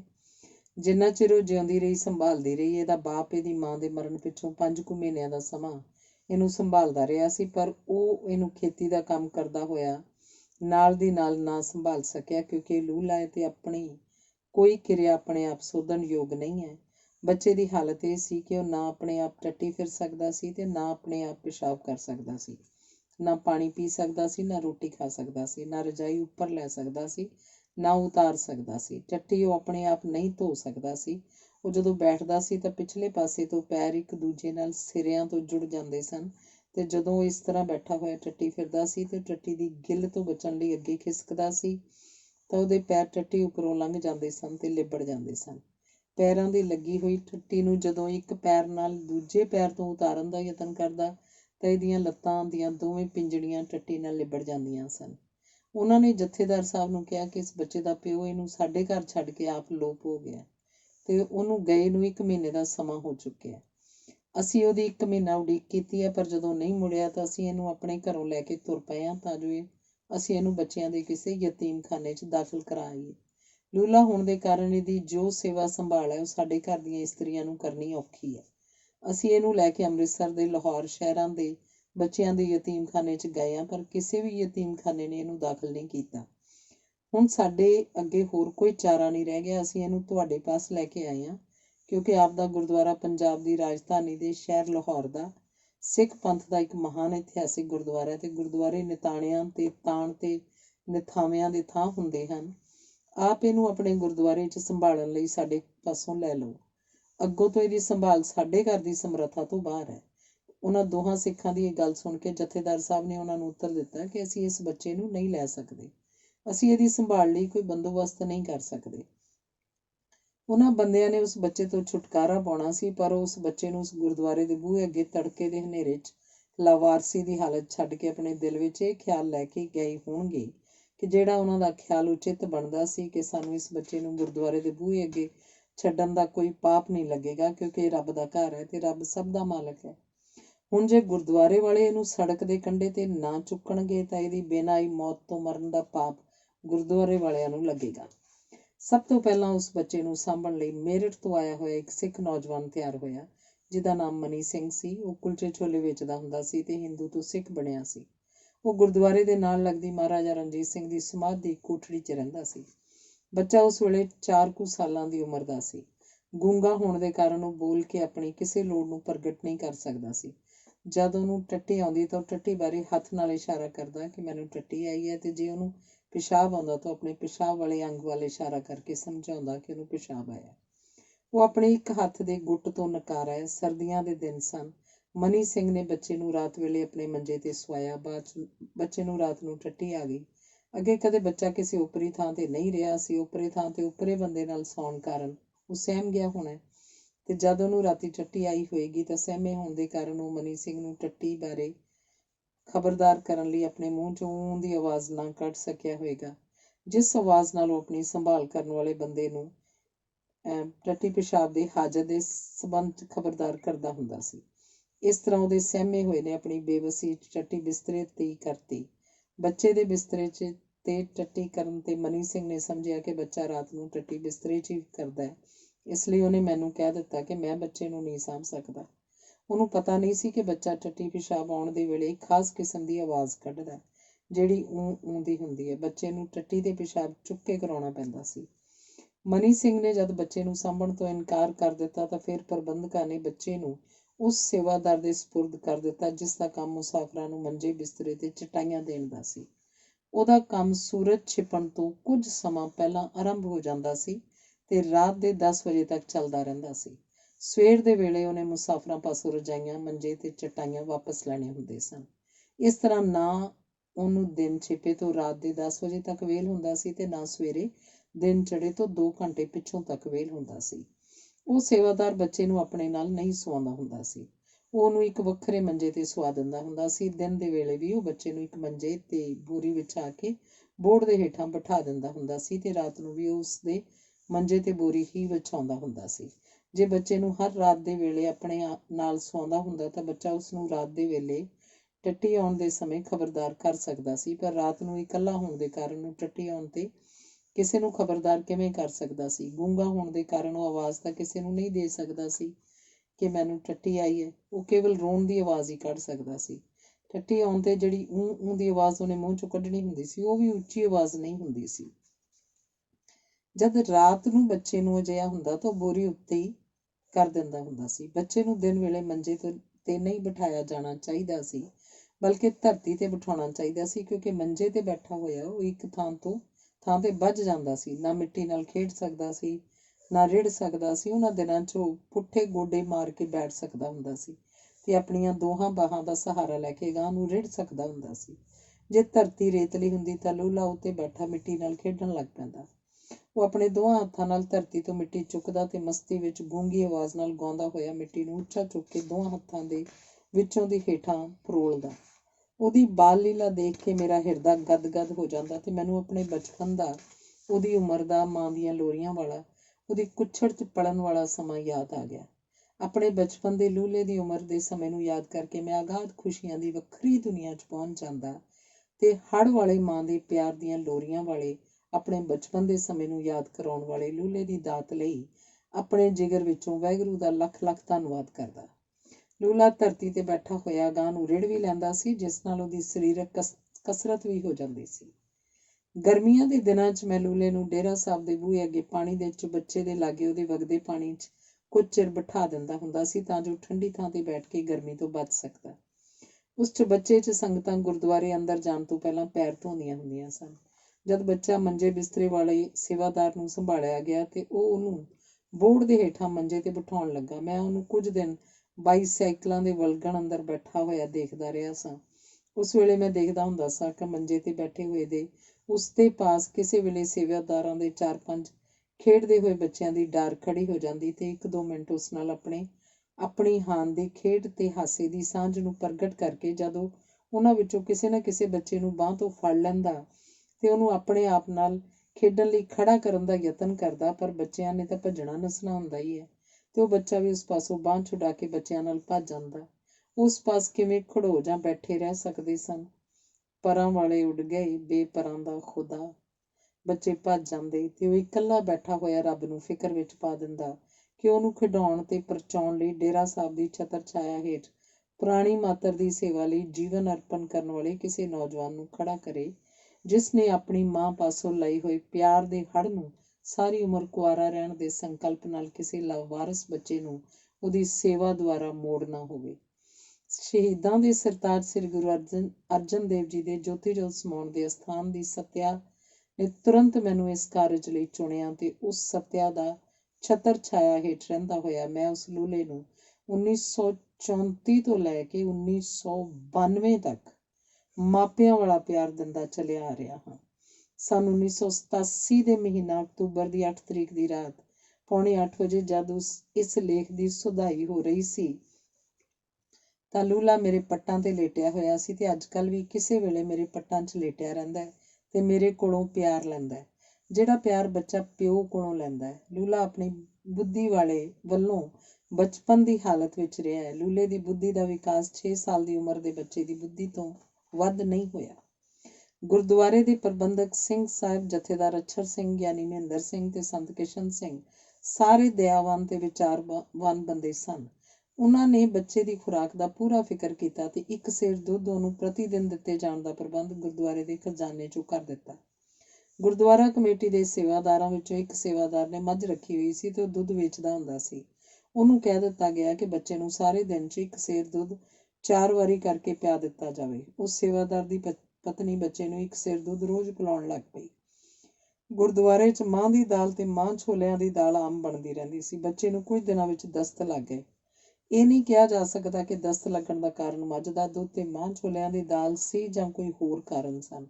ਦਸਤ ਲੱਗਣ ਉੱਤੇ ਬੱਚੇ ਨੂੰ ਕਿਸੇ ਨੇ ਨਾ ਸਾਂਭਿਆ। ਸਾਂਭਣਾ ਕਿਹਨੇ ਸੀ, ਕਿਉਂਕਿ ਉਹਦੀ ਸੇਵਾ ਸੰਭਾਲ ਲਈ ਕੋਈ ਪੱਕਾ ਬੰਦਾ ਮੁਕਰਰ ਨਹੀਂ ਕੀਤਾ ਗਿਆ ਸੀ। ਉਹਨੂੰ ਉਸ ਵੇਲੇ ਵਾਸਤੇ 4-5 ਘਰਾਂ ਤੋਂ 15 ਗਜ਼ ਪਰੇ ਇਕੱਲੇ ਨੂੰ ਬਿਠਾ ਦਿੱਤਾ ਗਿਆ, ਜਿੱਥੇ ਉਹਨੇ ਸਵੇਰ ਤੋਂ ਸ਼ਾਮ ਤੱਕ ਇਕੱਲੇ ਨੇ ਦਸਤ ਫਿਰਦੇ ਰਹਿਣਾ ਸੀ।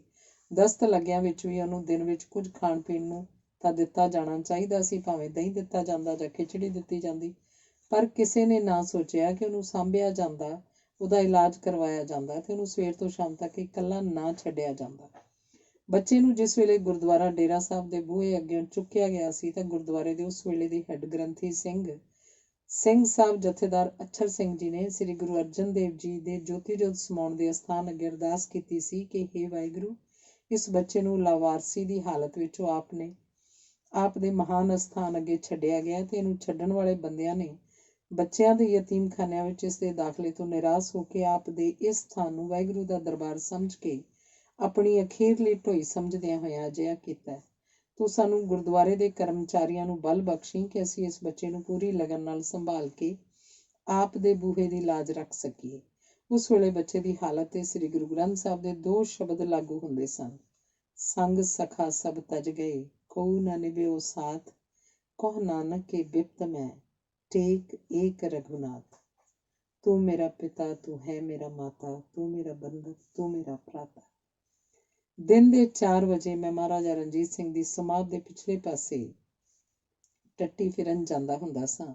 ਰਸਤੇ 'ਚ ਸੇਵਾਦਾਰਾਂ ਦੇ ਘਰ ਸਨ, ਜਿਨ੍ਹਾਂ ਦੇ ਲਾਗੇ ਬੱਚਾ ਇਕੱਲਾ ਮੰਜੇ ਤੇ ਬੈਠਾ ਰਹਿੰਦਾ ਸੀ। ਇੱਕ ਦਿਨ ਮੈਂ ਟੱਟੀ ਫਿਰਨ ਜਾਂਦੇ ਨੇ ਬੱਚੇ ਨੂੰ ਘਰਾਂ ਤੋਂ ਦੂਰ ਇਕੱਲੇ ਬੈਠੇ ਨੂੰ ਦੇਖਿਆ। ਉਹਨੇ 3-4 ਥਾਵਾਂ ਤੇ ਦਸਤ ਫਿਰੇ ਸਨ ਤੇ ਉਹ ਸਵੇਰ ਦਾ ਉੱਥੇ ਬੈਠਾ ਹੋਏਗਾ। ਪਹਿਲੇ ਦਿਨ ਮੈਂ ਉਹਦਾ ਇੰਨਾ ਫਿਕਰ ਨਹੀਂ ਕੀਤਾ ਸੀ ਜਿੰਨਾ ਫਿਕਰ ਮੈਨੂੰ ਉਹਦਾ ਕਰਨਾ ਚਾਹੀਦਾ ਸੀ। ਦੂਜੇ ਦਿਨ 4 ਕੁ ਵਜੇ ਟੱਟੀ ਫਿਰਨ ਲੰਘੇ ਜਾਂਦੇ ਹੋਏ ਨੂੰ ਮੈਂ ਉਹਨੂੰ ਫੇਰ ਇਕੱਲੇ ਨੂੰ ਬੈਠੇ ਹੋਏ ਨੂੰ ਵੇਖਿਆ ਤੇ ਪਹਿਲੇ ਦਿਨ ਵਾਂਗ ਉਹਨੇ 3-4 ਥਾਂ ਤੇ ਦਸਤ ਫਿਰੇ ਸਨ। ਦੂਜੇ ਦਿਨ ਮੈਂ ਦੇਖਿਆ ਕਿ ਉਹਦੀ ਬਿਮਾਰੀ ਦਾ ਕਿਸੇ ਨੂੰ ਫਿਕਰ ਨਹੀਂ, ਤਾਂ ਮੈਂ ਸੋਚਿਆ ਕਿ ਬੱਚੇ ਨੂੰ ਤੁਰੰਤ ਸਾਂਭਿਆ ਜਾਣਾ ਚਾਹੀਦਾ। ਜੇ ਨਾ ਸਾਂਭਿਆ ਗਿਆ ਤੇ ਇਹਦੀ ਜਾਨ ਖਤਰੇ 'ਚ ਪੈ ਸਕਦੀ ਹੈ। ਮੈਨੂੰ ਫਿਕਰ ਹੋਇਆ ਤੇ ਉਸ ਫਿਕਰ ਵਿੱਚ ਉਸ ਵੇਲੇ ਮੈਂ ਦਫ਼ਤਰ ਵਿੱਚ ਗਿਆ ਤੇ ਉੱਥੇ ਜਾ ਕੇ ਡਾਕਟਰ ਗੋਪਾਲ ਸਿੰਘ ਚਾਵਲੇ ਨੂੰ ਟੈਲੀਫੋਨ ਤੋਂ ਬੱਚੇ ਦੀ ਹਾਲਤ ਦੱਸੀ। ਉਹਨੇ ਜੋ ਕੁਝ ਮੈਨੂੰ ਬੱਚੇ ਦੇ ਇਲਾਜ ਬਾਰੇ ਦੱਸਿਆ ਕਿ ਫਲਾਣੀ ਚੀਜ਼ ਖਾਣ ਨੂੰ ਦਿਓ ਤੇ ਫਲਾਣੀ ਨਾ ਦਿਓ, ਬੱਚਾ 1-ਅੱਧੇ ਦਿਨ 'ਚ ਠੀਕ ਹੋ ਗਿਆ। ਮੈਂ ਗੁਰਦੁਆਰਾ ਡੇਰਾ ਸਾਹਿਬ ਵਿੱਚ 24 ਸਾਲ ਦਿਨ ਰਾਤ ਰਿਹਾ ਸਾਂ। ਇਸ ਸਮੇਂ 8 ਮਹੀਨੇ ਸਨ 1931 ਵਿੱਚ ਸ੍ਰੀ ਦਰਬਾਰ ਸਾਹਿਬ ਦੀ ਵਲਗਣ ਅੰਦਰ ਬਾਬਾ ਅਟਲ ਸਾਹਿਬ ਦੇ ਸਾਹਮਣੇ ਅਪਾਹਜਾਂ ਦੀ ਸੇਵਾ ਸੰਭਾਲ ਕੀਤੀ। 1923 ਤੋਂ 1947 ਤੱਕ ਮੈਂ ਸ਼ਹੀਦ ਭਾਈ ਮਨੀ ਸਿੰਘ ਜੀ ਦੇ ਸ਼ਹੀਦਗੰਜ ਦੀ ਛਤਰ ਛਾਇਆ 'ਚ ਰਿਹਾ ਸੀ। 24 ਸਾਲ ਦੇ ਇਸ ਸਮੇਂ 'ਚ ਮੈਨੂੰ ਕੋਈ ਕਮਰਾ ਰਹਿਣ ਲਈ ਨਹੀਂ ਮਿਲਿਆ ਸੀ। ਬੱਚੇ ਦੇ ਆਉਣ ਦੇ ਦਿਨਾਂ ਵਿੱਚ ਮੈਂ ਸਵੇਰ ਸ਼ਾਮ ਗੁਰਦੁਆਰਾ ਡੇਰਾ ਸਾਹਿਬ ਮੱਥਾ ਟੇਕਣ ਆਉਣ ਵਾਲੇ ਸ਼ਰਧਾਲੂਆਂ ਦੇ ਬਾਈਸਾਈਕਲਾਂ ਦੀ ਰਾਖੀ ਕਰਿਆ ਕਰਦਾ ਸਾਂ। ਬੱਚੇ ਨੂੰ ਸਰਦੀ ਤੋਂ ਬਚਾਉਣ ਲਈ ਮੈਂ ਸਾਈਕਲ ਵਾਲੇ ਜੰਗਲੇ ਦੇ ਟੀਨ ਦੇ ਛਤਨੇ ਦੇ ਆਲੇ ਦੁਆਲੇ ਸਿਰਕੀਆਂ ਦੀ ਕੰਧ ਬਣਾ ਕੇ ਝੁੱਗੀ ਬਣਾ ਲਈ ਸੀ। ਟੀਨ ਪੁਰਾਣੇ ਸਨ ਤੇ ਸਖਤ ਸਰਦੀ ਦੇ ਦਿਨਾਂ 'ਚ ਟੀਨ ਦੇ ਜੰਗਾਲ ਵਾਲੀ ਉਸ ਵਾਲਾ ਪਾਣੀ ਸਾਡੇ ਉੱਤੇ ਡਿੱਗਿਆ ਕਰਦਾ ਸੀ। ਉਹਨਾਂ ਦਿਨਾਂ 'ਚ ਗਵਰਨਮੈਂਟ ਕਾਲਜ ਦਾ BA ਆਨਰਸ ਦੀ ਜਮਾਤ ਦਾ ਇੱਕ ਸਿੱਖ ਵਿਦਿਆਰਥੀ ਅਤਰ ਸਿੰਘ ਡੇਰਾ ਸਾਹਿਬ ਸਾਈਕਲ ਤੇ ਮੱਥਾ ਟੇਕਣ ਆਉਂਦਾ ਹੁੰਦਾ ਸੀ। ਮੈਂ ਲੂਲੇ ਬੱਚੇ ਨੂੰ ਸਵੇਰੇ ਸ਼ਾਮ ਆਪਣੀ ਗੋਦੀ 'ਚ ਲਟਾ ਕੇ ਧਰਤੀ ਤੇ ਬੈਠਾ ਹੁੰਦਾ ਸੀ। ਉਸ ਵਿਦਿਆਰਥੀ ਨੇ ਲਾਵਾਰਸ ਬੱਚੇ ਨੂੰ ਮੇਰੀ ਗੋਦੀ 'ਚ ਵੇਖ ਕੇ ਮੈਨੂੰ ਦੱਸਿਆ ਕਿ ਸਾਡੀ ਜਮਾਤ ਨੂੰ ਇੱਕ ਅੰਗਰੇਜ਼ ਪ੍ਰੋਫੈਸਰ ਅੰਗਰੇਜ਼ੀ ਪੜ੍ਹਾਉਂਦਾ ਹੈ ਜਿਹਦਾ ਨਾਮ ਡਿਕਿੰਸਨ ਹੈ। ਡਿਕਿੰਸਨ ਨੇ ਇੱਕ ਦਿਨ ਜਮਾਤ ਨੂੰ ਕਵਿਤਾ ਪੜ੍ਹਾਉਂਦੇ ਹੋਏ ਨੇ ਸਾਨੂੰ ਹੇਠ ਲਿਖਿਆ ਪ੍ਰਸ਼ਨ ਪੁੱਛਿਆ ਸੀ, Who's the saddest person on the earth on the basis of Keats' poetry? ਅਰਥਾਤ ਦੁਨੀਆ 'ਚ ਕੀਟਸ ਫਿਲਾਸਫਰ ਦੀ ਕਵਿਤਾ ਅਨੁਸਾਰ ਕਿਹੜਾ ਬੰਦਾ ਸਭ ਤੋਂ ਵੱਧ ਗਮ ਵਿੱਚ ਹੁੰਦਾ ਹੈ? ਮੈਂ ਉੱਤਰ ਦਿੱਤਾ ਕਿ Henry Ford is the saddest person on the earth because he is one of the richest person in the world, but he can't digest his food properly. ਅਰਥਾਤ ਹੈਨਰੀ ਫੋਰਡ ਅਮਰੀਕਾ ਦੇਸ਼ ਦੀ ਗਿਣਤੀ ਦੇ ਸਭ ਤੋਂ ਵੱਡੇ ਅਮੀਰ ਬੰਦਿਆਂ 'ਚੋਂ ਇੱਕ ਹੈ, ਪਰ ਮਿਹਦੇ ਦੀ ਕਮਜ਼ੋਰੀ ਦੇ ਕਾਰਨ ਉਹ ਰੋਟੀ ਚੰਗੀ ਤਰ੍ਹਾਂ ਹਜ਼ਮ ਨਹੀਂ ਕਰ ਸਕਦਾ।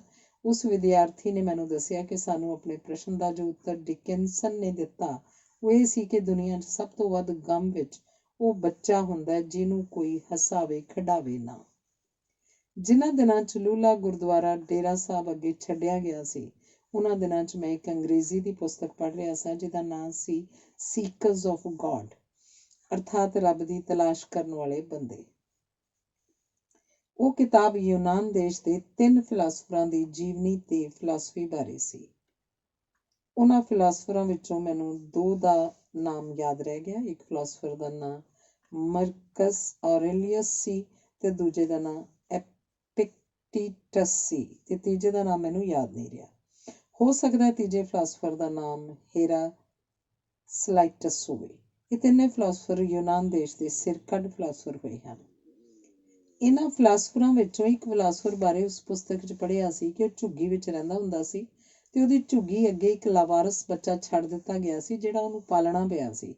ਮੈਨੂੰ ਯਾਦ ਨਹੀਂ ਰਿਹਾ ਕਿ ਉਹ ਬੱਚਾ ਲੂਲਾ ਸੀ ਜਾਂ ਨਹੀਂ, ਪਰ ਮੈਨੂੰ ਉਸ ਕਹਾਣੀ ਤੋਂ ਲੂਲੇ ਨੂੰ ਸਾਂਭਣ ਲਈ ਹੌਸਲਾ ਵਧਾਊ ਪ੍ਰੇਰਨਾ ਮਿਲੀ ਸੀ। ਅੱਜ 1992 ਦੇ ਮਹੀਨਾ ਜੂਨ ਦੀ 2 ਤਰੀਕ ਨੂੰ ਮੇਰੀ ਉਮਰ ਦਾ 87ਵਾਂ ਸਾਲ ਦਾ ਅਖੀਰਲਾ ਦਿਨ ਹੈ। ਲੂਲਾ ਜਿਉਂਦਾ ਹੈ। ਉਹ ਇਸ ਵੇਲੇ 62 ਸਾਲ ਦੀ ਉਮਰ ਤੋਂ ਘੱਟ ਨਹੀਂ ਹੋਏਗਾ, ਉੱਤੇ ਹੀ ਹੋਏਗਾ। ਉਹ ਦਿਨ 'ਚ ਮੇਰੇ ਪੱਟਾਂ 'ਚ ਲੇਟਦਾ ਹੈ। ਜਦੋਂ ਲੂਲੇ ਨੂੰ ਆਏ ਅਜੇ ਥੋੜ੍ਹਾ ਸਮਾਂ ਹੀ ਹੋਇਆ ਸੀ ਤਾਂ ਇੱਕ ਡਾਕਟਰ ਨੇ ਮੈਨੂੰ ਕਿਹਾ ਸੀ ਕਿ ਲੂਲਿਆਂ ਦੀ ਉਮਰ 30 ਸਾਲ ਦੀ ਹੁੰਦੀ ਹੈ। ਇਹ ਗੱਲ ਸੁਣ ਕੇ ਮੈਂ ਡਰ ਗਿਆ ਸਾਂ ਕਿ ਲੂਲਾ ਮੈਨੂੰ ਛੱਡ ਜਾਏਗਾ। ਦੁਨੀਆ ਦੇ ਡਾਕਟਰ ਹੈਰਾਨ ਸਨ ਕਿ ਦੁਨੀਆ ਦਾ ਪਹਿਲਾ ਲੂਲਾ ਜਿਹੜਾ 30 ਸਾਲ ਤੋਂ ਉੱਪਰ ਜੀ ਰਿਹਾ, ਉਹ ਕਮਜ਼ੋਰ ਹੁੰਦਾ ਜਾ ਰਿਹਾ। ਮੈਂ ਕਈ ਵਾਰੀ ਰੋ ਪੈਂਦਾ ਕਿ ਮੈਨੂੰ ਛੱਡ ਜਾਏਗਾ ਤਾਂ ਇਹਦੀ ਬੱਚਿਆਂ ਵਰਗੀ ਜੁਦਾਈ ਨੂੰ ਕਿਵੇਂ ਸਹਾਰਾਂਗਾ। ਇਸ ਤੋਂ ਬਿਨਾਂ ਇਕੱਲਾ ਹੋ ਜਾਵਾਂਗਾ। 23 ਜੂਨ 1930 ਨੂੰ ਮੇਰੀ ਮਾਂ ਮਰੀ ਸੀ। ਸੰਨ 1904 'ਚ ਮੇਰਾ ਜਨਮ ਹੋਇਆ ਸੀ। ਜਦ ਮੇਰੀ ਮਾਂ ਬਿਮਾਰ ਸੀ ਤਾਂ ਮੈਂ ਸੋਚਦਾ ਹੁੰਦਾ ਸਾਂ ਕਿ ਜਦ ਮਾਂ ਮਰ ਗਈ ਤਾਂ ਮੇਰਾ ਕੌਣ ਸਾਥੀ ਰਹੇਗਾ। ਵਿਆਹ ਤਾਂ ਮੈਂ ਕਰਾਉਣਾ ਨਹੀਂ ਸੀ, ਨਾ ਮੈਨੂੰ ਪ੍ਰਤੀ ਦਿਨ ਦੇ ਅਲੌਕਿਕ ਦਿਲ ਪਰਚਾਵਿਆਂ 'ਚ ਵਿਆਹ ਦਾ ਖਿਆਲ ਆਉਣਾ ਸੀ। ਵਾਹਿਗੁਰੂ ਦੀ ਮਿਹਰ ਹੋਈ ਸੀ ਕਿ ਮਾਂ ਦੀ ਪਿਆਰ ਵਾਲੀ ਥਾਂ ਮੱਲਣ ਲਈ ਲੂਲਾ ਮੈਨੂੰ ਮਿਲ ਗਿਆ। Call not that man wretched, whatever ill he suffers has a child to love। ਅਰਥਾਤ ਕੋਈ ਬੰਦਾ ਭਾਵੇਂ ਕਿੰਨੀਆਂ ਬਿਪਤਾਵਾਂ 'ਚ ਹੋਵੇ, ਪਰ ਜੇ ਉਸ ਪਾਸ ਖੇਡਣ ਲਈ ਬੱਚਾ ਹੈ ਤਾਂ ਉਹਨੂੰ ਪੀੜਤ ਦੇ ਤੇ ਦੁਖੀ ਬੰਦਾ ਨਾ ਸਮਝੇ। ਮੈਂ ਵਿਆਹ ਨਹੀਂ ਕਰਾਇਆ। ਨਾ ਮੇਰਾ ਪੁੱਤਰ ਜੰਮਣਾ ਸੀ, ਨਾ ਮੇਰਾ ਪੋਤਰਾ, ਨਾ ਮੇਰਾ ਦੋਤਰਾ। ਇਸ ਲਈ ਰੱਬ ਨੇ ਮੈਨੂੰ ਲੂਲਾ ਦੇ ਦਿੱਤਾ ਜਿਹੜਾ ਸਦਾ ਬੱਚਾ ਬਣਿਆ ਰਿਹਾ। ਉਹਦੀ ਹਰ ਹਰਕਤ ਬੱਚਿਆਂ ਵਾਲੀ ਹੁੰਦੀ ਹੈ। ਸੇਵਾਦਾਰ ਤੇ ਬਾਹਰਲੇ ਬੰਦੇ ਉਹਦੀਆਂ ਬੱਚਿਆਂ ਵਾਲੀਆਂ ਗੱਲਾਂ, ਬੋਲਾਂ ਤੇ ਹਰਕਤਾਂ ਨੂੰ ਦੇਖ ਕੇ ਖੁਸ਼ ਹੁੰਦੇ ਰਹਿੰਦੇ ਹਨ। ਜਿਹੜਾ ਬੰਦਾ ਉਦਾਸ ਹੋਵੇ ਉਹਦੇ ਪਾਸ ਆ ਜਾਏ ਤਾਂ ਉਸ ਨਾਲ ਗੱਲਾਂ ਕਰਕੇ ਉਦਾਸੀ ਉਡਾ ਸਕਦਾ ਹੈ। ਮੇਰਾ ਜੋ ਸਾਥ ਸੰਨ 1934 ਤੋਂ ਲੂਲੇ ਨਾਲ ਨਿਭਿਆ, ਉਹਦੀ ਮੈਂ ਮਹਿਮਾ ਬਿਆਨ ਨਹੀਂ ਕਰ ਸਕਦਾ। ਇਹੀ ਖਿਆਲ ਮਨ 'ਚ ਆਉਂਦਾ ਕਿ ਜਿਹੋ ਜਿਹੀ ਰੱਬ ਨੇ ਮੈਨੂੰ ਦਾਤ ਦਿੱਤੀ ਹੈ, ਇਹੋ ਜਿਹੀ ਮਨ ਨੂੰ ਪਵਿੱਤਰ ਰੱਖਣ ਵਾਲੀ ਮਨਮੋਹਣੀ ਦਾਤ ਰੱਬ ਨੇ ਹੋਰ ਕਿਸੇ ਨੂੰ ਦਿੱਤੀ ਨਹੀਂ ਹੋਣੀ। ਸਭ ਤੋਂ ਵੱਡੇ ਭਾਗਾਂ ਵਾਲਾ ਬੰਦਾ ਦੁਨੀਆ 'ਚ ਮੈਂ ਹੀ ਹਾਂ। ਰਾਜਾ ਜਨਕ ਦੀ ਕਹਾਣੀ ਦਾ ਭੇਤ ਵੀ ਲੂਲੇ ਦੀ ਕਹਾਣੀ ਨਾਲ ਖੁੱਲ੍ਹਦਾ ਹੈ। ਮੇਰੀ ਰੱਬ ਅੱਗੇ ਇਹੋ ਅਰਦਾਸ ਨਿਕਲਦੀ ਹੈ, ਹੇ ਵਾਹਿਗੁਰੂ ਲੂਲੇ ਨੂੰ ਰਾਜੀ ਰੱਖੀ, ਇਹ ਮੈਨੂੰ ਛੱਡ ਨਾ ਜਾਏ। ਮੈਂ ਇਹਨੂੰ ਦੇਖ ਦੇਖ ਕੇ ਜਿਉਂਦਾ। ਲੂਲੇ ਦੀ ਬਾਲ ਲੀਲਾ ਮੈਨੂੰ ਸ੍ਰੀ ਗੁਰੂ ਗ੍ਰੰਥ ਸਾਹਿਬ ਦਾ ਹੇਠ ਲਿਖਿਆ ਸ਼ਬਦ ਯਾਦ ਕਰਾਉਂਦੀ ਰਹਿੰਦੀ ਹੈ। ਸਗਲ ਕੀ ਚਿੰਤਾ ਜਿਸ ਮਨ ਮਾਹੇ, ਤਿਸ ਤੇ ਬਿਰਥਾ ਕੋਈ ਨਾਹੀਂ। ਅਰਥਾਤ ਵਾਹਿਗੁਰੂ ਨੂੰ ਸਭਨਾਂ ਜੀਆਂ ਦੀ ਚਿੰਤਾ ਰਹਿੰਦੀ ਹੈ ਤੇ ਕੋਈ ਜੀ ਉਹਦੀ ਨਿਗਾਹ 'ਚ ਵਿਅਰਥ ਨਹੀਂ ਹੈ। ਲੂਲੇ ਦੀ ਬਿਮਾਰੀ ਦੇ ਦਿਨਾਂ 'ਚ ਮੈਂ 7 ਮਹੀਨੇ ਹਸਪਤਾਲ 'ਚ ਰਿਹਾ। ਮਹੀਨਾ ਕਦੇ, ਮਹੀਨਾ ਕਦੇ। ਮੈਂ ਇਹਨੂੰ ਆਯੁਰਵੈਦਿਕ ਹਸਪਤਾਲ ਲੈ ਕੇ ਜਾਂਦਾ ਹੁੰਦਾ ਸਾਂ। ਇੱਕ ਵਾਰ ਲੂਲੇ ਨੂੰ ਮੋਰਕਾ ਤਾਪ ਹੋ ਗਿਆ। ਮੋਰਕੇ ਤਾਪ ਦੀ ਮਿਆਦ 21 ਦਿਨ ਹੁੰਦੀ ਹੈ। ਲੂਲੇ ਦਾ ਬੁਖਾਰ 2 ਦਿਨ ਵੱਧ ਗਿਆ। ਮੈਂ ਰੱਬ ਅੱਗੇ ਅਰਦਾਸ ਕੀਤੀ ਕਿ ਰੱਬਾ, ਮੈਂ ਤੇਰੇ ਕੋਲੋਂ ਮੰਗਿਆ ਤਾਂ ਕਦੀ ਕੁਝ ਨਹੀਂ, ਨਾ ਮੰਗਣਾ। ਇਹ ਗੱਲ ਸੰਨ 1936 ਦੀ ਹੋਣੀ ਹੈ। ਉਦੋਂ ਮੇਰੀ ਉਮਰ 32 ਕੁ ਸਾਲ ਦੀ ਹੋਏਗੀ। ਮੈਂ ਰੱਬ ਨੂੰ ਕਿਹਾ ਕਿ ਮੇਰਾ ਲੂਲਾ ਛੱਡ ਜਾ, ਇਹ ਮੇਰਾ ਖਿਡੌਣਾ ਹੈ। ਮੈਂ ਤੇਰੇ ਕੋਲੋਂ ਲੂਲੇ ਦੀ ਲੰਮੀ ਉਮਰ ਹੀ ਮੰਗੀ ਹੈ। ਇਹਨੂੰ ਲੈ ਕੇ ਮੇਰੀ ਗੋਦੀ ਖਾਲੀ ਨਾ ਕਰ ਦੇਈਂ। ਫਿਰ ਮੈਂ ਆਪਣੇ ਮਨ ਨੂੰ ਕਿਸ ਤਰ੍ਹਾਂ ਪਰਚਾਵਾਂਗਾ? ਫਿਰ ਤਾਂ ਮੇਰਾ ਸਾਰਾ ਜੀਵਨ ਹਰ ਵੇਲੇ ਦਿਲ ਪਰਚਾਵੇ ਤੋਂ ਵਾਂਝਿਆ ਹੋ ਜਾਏਗਾ। ਲੂਲੇ ਤੋਂ ਬਿਨਾਂ ਮੈਨੂੰ ਹੋਰ ਕਿਸੇ ਚੀਜ਼ ਦੀ ਲੋੜ ਨਹੀਂ, ਨਾ ਲੋੜ ਹੋਈ ਨਾ ਹੋਵੇਗੀ। ਕਿਸੇ ਹੋਰ ਚੀਜ਼ ਦੇ ਨਾ ਮਿਲਣ 'ਤੇ ਗਿਲਾ ਨਹੀਂ ਕਰਾਂਗਾ, ਭਾਵੇਂ ਉਹ ਕਿੰਨੀ ਵੱਧ ਤੋਂ ਵੱਧ ਮਨਮੋਹਣੀ ਹੋਵੇ। ਨਾ ਲੂਲੇ ਦੇ ਸਾਥ ਨੇ ਮੇਰੀ ਨਿਗਾਹ ਕਿਸੇ ਹੋਰ ਮਨਮੋਹਣੀ ਚੀਜ਼ ਵੱਲ ਜਾਣ ਦਿੱਤੀ। ਮੈਂ ਸਾਰੀ ਉਮਰ ਲੂਲੇ ਨੂੰ ਗੋਦੀ 'ਚ ਲੈ ਕੇ ਭੁੰਜੇ ਬੈਠ ਕੇ ਕੱਟੀ। ਹੁਣ ਮੈਂ ਕਈ ਸਾਲਾਂ ਤੋਂ ਸ੍ਰੀ ਦਰਬਾਰ ਸਾਹਿਬ ਦੇ ਬਾਹਰਲੇ ਬੂਹੇ 'ਚ ਬੈਠ ਕੇ ਸੰਗਤਾਂ ਦਾ ਭਿਖਾਰੀ ਬਣ ਕੇ ਬੈਠਦਾ ਹਾਂ। ਸੰਗਤਾਂ ਦੇ ਦਾਨ ਨਾਲ ਸੰਸਥਾ ਦਾ 30,000 ਰੁਪਏ ਤੋਂ ਵੱਧ ਰੋਜ਼ ਦਾ ਖਰਚ ਸ੍ਰੀ ਦਰਬਾਰ ਸਾਹਿਬ ਦੀ ਓਟ 'ਤੇ ਚੱਲ ਰਿਹਾ। ਜੇ ਰਘੂਨਾਥ ਰਾਏ ਜਿਉਂਦਾ ਹੁੰਦਾ ਤਾਂ ਉਹ ਦੇਖਦਾ ਕਿ ਲੂਲਾ ਰੁਲ ਖੁੱਲ ਕੇ ਮਰੇਗਾ ਜਾਂ ਉਸ ਨੂੰ ਸਾਂਭਣ ਵਾਲੀ ਸੰਸਥਾ ਪਿੰਗਲਵਾੜਾ ਨੂੰ ਚਲਾਉਣ ਲਈ ਦੁਨੀਆ ਭਰ ਦੇ ਸਿੱਖ ਤਿਆਰ ਹੋ ਚੁੱਕੇ ਹਨ। ਸੰਨ 1992 ਦੇ ਜੂਨ ਮਹੀਨੇ ਵਿੱਚ ਇੱਕ ਗੁਰਸਿੱਖ ਦਾਨ ਲੈ ਕੇ ਆਇਆ। ਉਹਨੇ ਦੱਸਿਆ ਕਿ ਇੱਕ ਮੁੰਡਾ ਕਿਸੇ ਦੇਸ਼ 'ਚ ਕਵਿਤਾ ਪੜ੍ਹਦਾ ਹੈ ਤੇ ਉਹ ਤੈਨੂੰ, ਭਗਤ ਪੂਰਨ ਸਿੰਘ ਨੂੰ, ਇਕੱਠੇ ਹੋਏ ਪੈਸੇ ਭੇਜ ਛੱਡਦਾ ਹੈ। ਅਮਰੀਕਾ, ਕੈਨੇਡਾ ਤੇ ਇੰਗਲੈਂਡ ਦੇ ਗੁਰਦੁਆਰਿਆਂ 'ਚ ਪਿੰਗਲਵਾੜੇ ਦੇ ਡੱਬੇ ਲੱਗੇ ਹੋਏ ਹਨ। ਬੀਬੀ ਚੰਨਨ ਕੌਰ ਡੱਬਾ ਲੈ ਕੇ ਕਈ ਸਾਲਾਂ ਤੋਂ ਸਾਊਥ ਹਾਲ, ਇੰਗਲੈਂਡ ਤੋਂ ਦਾਨ ਇਕੱਠਾ ਕਰਦੀ ਹੈ ਤੇ ਸਾਨੂੰ ਕਈ ਲੱਖ ਰੁਪਏ ਭੇਜ ਚੁੱਕੀ ਹੈ। ਆਯੁਰਵੈਦਿਕ ਹਸਪਤਾਲ ਡੇਰਾ ਸਾਹਿਬ ਤੋਂ 2 ਕਿਲੋਮੀਟਰ ਦੀ ਦੂਰੀ 'ਤੇ ਸੀ। ਮੈਂ ਪ੍ਰਸ਼ਾਦਾ ਛਕਣ ਲਈ ਲੂਲੇ ਨੂੰ ਛੱਡ ਕੇ 2 ਵਾਰ 2 ਕਿਲੋਮੀਟਰ ਦਾ ਪੈਂਡਾ ਕਰਨ ਲਈ ਸਮਾਂ ਨਹੀਂ ਕੱਢ ਸਕਦਾ ਸੀ। ਲੂਲੇ ਨੂੰ ਮੈਂ ਪਿਸ਼ਾਬ ਕਰਾਉਣਾ ਸੀ। ਉਹਨੇ ਇਸ਼ਾਰਿਆਂ ਨਾਲ ਹੀ ਦੱਸਣਾ ਹੁੰਦਾ ਸੀ ਕਿ ਪਿਸ਼ਾਬ ਆਇਆ, ਕਿ ਟੱਟੀ ਆਈ ਹੈ, ਪਾਣੀ ਪੀਣਾ ਜਾਂ ਰੋਟੀ ਖਾਣੀ ਹੈ। ਫਿਰ ਉਹ ਉਦਾਸ ਹੋਣਾ ਸੀ। ਹਸਪਤਾਲ ਵਿੱਚ ਉਹ ਹਰ ਵੇਲੇ ਮੇਰੇ ਪੱਟਾਂ 'ਚ ਲੇਟਦਾ ਸੀ। ਹਾਲਤ ਇਹ ਸੀ, ਜਾਂ ਮੈਂ ਲੂਲੇ ਨੂੰ ਹਰ ਵੇਲੇ ਪੱਟਾਂ 'ਚ ਰੱਖਦਾ ਜਾਂ ਉਹਦੇ ਨਾਲ ਲੇਟ ਜਾਂਦਾ। ਉਸ ਹਸਪਤਾਲ ਦੇ ਇਲਾਕੇ 'ਚ ਮੈਂ ਤੰਦੂਰ ਤੋਂ ਹੀ ਰੋਟੀ ਦੋਨੋਂ ਵੇਲੇ ਮੁੱਲ ਖਾ ਸਕਦਾ ਸਾਂ। ਪਰ ਵਾਹਿਗੁਰੂ ਨੇ ਮਿਹਰ ਕੀਤੀ ਕਿ ਹਸਪਤਾਲ ਦੇ ਬੂਹੇ ਅੱਗੇ ਇੱਕ ਢਾਬਾ ਸੀ ਜਿਸ ਤੋਂ ਕਾਲਜਾਂ ਦੇ ਵਿਦਿਆਰਥੀ ਰੋਟੀ ਖਾਂਦੇ ਹੁੰਦੇ ਸਨ। ਇਸ ਲਈ ਵਧੀਆ ਆਟਾ ਹੁੰਦਾ ਸੀ ਤੇ ਵਧੀਆ ਸਬਜ਼ੀ ਬਣਦੀ ਹੁੰਦੀ ਸੀ। ਢਾਬੇ ਦਾ ਮਾਲਕ ਹੁਸ਼ਿਆਰਪੁਰ ਜ਼ਿਲ੍ਹੇ ਦੇ ਇੱਕ ਪਿੰਡ ਦਾ ਬੰਦਾ ਬਚਨ ਸਿੰਘ ਸੀ। ਦੇਸ਼ ਦੀ ਵੰਡ ਤੋਂ ਪਿੱਛੋਂ ਉਹਨੇ ਸ੍ਰੀ ਦਰਬਾਰ ਸਾਹਿਬ ਦੀ ਸਰਾਂ ਦੇ ਲਾਗੇ ਆ ਕੇ ਦੁੱਧ ਦੀ ਹੱਟੀ ਚੌਂਕ ਪ੍ਰਾਗਦਾਸ ਵਿੱਚ ਖੋਲ੍ਹੀ। ਸੰਨ 1992 'ਚ ਉਹਦਾ ਭਰਾ ਉਹ ਹੱਟੀ ਕਰ ਰਿਹਾ। ਬਚਨ ਸਿੰਘ ਮਰ ਚੁੱਕਿਆ। ਕੋਈ ਪ੍ਰਸ਼ਾਦਾ ਅੱਧਾ ਸੜਿਆ ਹੋਇਆ ਵੀ ਹੁੰਦਾ ਤੇ ਕੋਈ ਅੱਧਾ ਕੱਚਾ ਵੀ ਹੁੰਦਾ ਸੀ। ਪਰ ਬਚਨ ਸਿੰਘ ਖੁਸ਼ੀ ਨਾਲ ਮੈਨੂੰ 7 ਮਹੀਨੇ ਦੋਨੋਂ ਵੇਲੇ ਮੁਫਤ ਰਜਵੇਂ ਪ੍ਰਸ਼ਾਦੇ ਤੇ ਰਜਵੀਂ ਦਾਲ ਸਬਜ਼ੀ ਦਿੰਦਾ ਰਿਹਾ। ਲੂਲੇ ਨੂੰ ਖਿਚੜੀ, ਦਲੀਆ ਤੇ ਦੁੱਧ ਹਸਪਤਾਲ ਤੋਂ ਮਿਲਦਾ ਸੀ। ਜੇ ਕਿਤੇ ਮੈਨੂੰ ਉਸ ਲਈ ਖਿਚੜੀ ਆਪ ਬਣਾਉਣੀ ਪੈਂਦੀ ਜਾਂ ਦੁੱਧ ਮੁੱਲ ਲੈਣਾ ਪੈਂਦਾ ਤਾਂ ਫਿਰ ਮੇਰੇ ਲਈ ਇਹ ਸਮੱਸਿਆ ਪੈਦਾ ਹੁੰਦੀ, ਜਿਹਦਾ ਕੋਈ ਰਾਹ ਵਾਹਿਗੁਰੂ ਪਤਾ ਨਹੀਂ ਕੀ ਕੱਢਦਾ ਜਾਂ ਲੂਲਾ ਬੇਨਾਈ ਮੌਤ ਹੀ ਮਰ ਜਾਂਦਾ। ਇੱਕ ਗੱਲ ਜਿਹੜੀ ਮੈਂ ਸਿੱਖ ਪੰਥ ਨੂੰ ਖਾਸ ਤੌਰ ਤੇ ਮੁਕਤੀ ਫੌਜ ਦੇ ਖਿਆਲ ਅਨੁਸਾਰ ਦੱਸਣਾ ਚਾਹੁੰਦਾ, ਉਹ ਅੰਗਰੇਜ਼ੀ ਜ਼ਬਾਨ ਦਾ ਹੇਠ ਲਿਖਿਆ ਫਿਕਰ ਹੈ। The church must maintain a sense of sympathy। ਅਰਥਾਤ ਕਿਸੇ ਧਰਮ ਸਥਾਨ ਨੇ ਜਦੋਂ ਕਿਸੇ ਬਿਰਧ ਬੰਦੇ, ਕਮਜ਼ੋਰ ਬੰਦੇ ਜਾਂ ਰੋਗੀ ਬੰਦੇ ਨੂੰ ਆਪਣੀ ਸੰਭਾਲ 'ਚ ਲੈਣਾ ਹੋਵੇ ਤਾਂ ਉਹਨੂੰ ਇਹ ਦੇਖਣਾ ਪਏਗਾ ਕਿ ਉਹਦੇ ਬੂਹੇ ਅੱਗੇ ਆਉਣ ਵਾਲੇ ਅਪਾਹਜਾਂ ਤੇ ਰੋਗੀਆਂ, ਜਿਵੇਂ ਬਿਰਧ ਬੰਦਿਆਂ, ਕਮਜ਼ੋਰ ਬੰਦਿਆਂ ਤੇ ਰੋਗੀ ਬੰਦਿਆਂ 'ਚੋਂ ਬਹੁਤੀ ਤਰਸਯੋਗ ਹਾਲਤ ਕਿਸ ਦੀ ਹੈ ਤੇ ਮਨੁੱਖੀ ਸੱਭਿਅਤਾ ਦੇ ਦ੍ਰਿਸ਼ਟੀਕੋਣ ਤੋਂ ਉਹਨਾਂ ਵਿੱਚੋਂ ਕਿਹੜਾ ਉਹਦੀ ਹਮਦਰਦੀ ਦਾ ਵਧੇਰੇ ਅਧਿਕਾਰੀ ਹੈ। ਮੈਨੂੰ ਇਹ ਸਾਰੀਆਂ ਗੱਲਾਂ ਗੁਰਦੁਆਰਿਆਂ ਦੇ ਲੰਗਰਾਂ ਦੇ ਆਸਰੇ ਇੱਕ ਸਾਧ ਵਾਂਗ ਸਾਰੀ ਉਮਰ ਵਿੱਦਿਆ ਪੜ੍ਹਦੇ ਰਹਿਣ ਦੇ ਕਾਰਨ ਲੱਭੀਆਂ ਹਨ। ਕੋਈ ਵਿਰਲਾ ਬੰਦਾ ਹੀ ਹੁੰਦਾ ਹੈ ਜਿਹੜਾ ਧਰਮ ਸਥਾਨਾਂ ਬਾਰੇ ਸੋਚਦਾ ਜਾਂ ਪ੍ਰਾਣੀ ਮਾਤਰ ਦੀ ਸੇਵਾ ਲਈ ਆਪਣਾ ਜੀਵਨ ਅਰਪਣ ਕਰਦਾ ਹੈ। ਨਹੀਂ ਤਾਂ ਹਰੇਕ ਆਦਮੀ ਦਿਨ ਰਾਤ ਆਪਣੇ ਘਰ ਦੇ ਘੇਰੇ 'ਚ ਰਹਿੰਦਾ ਹੈ, ਭਾਵੇਂ ਉਹ ਵਿਹਲਾ ਰਹੇ, ਭਾਵੇਂ ਕੰਮ ਕਰਦਾ ਰਹੇ। ਸ੍ਰੀ ਗੁਰੂ ਗ੍ਰੰਥ ਸਾਹਿਬ ਦੇ ਹੇਠ ਲਿਖੇ ਸ਼ਬਦ ਵਿੱਚ ਜਵਾਨੀ ਦੀ ਭਗਤੀ ਦੀ ਬੜੀ ਮਹਿਮਾ ਕੀਤੀ ਗਈ ਹੈ। ਫਰੀਦਾ ਕਾਲੀ ਜਿਨੀ ਨਾ ਰਾਵਿਆ, ਧੌਲੀ ਰਾਵੈ ਕੋਈ।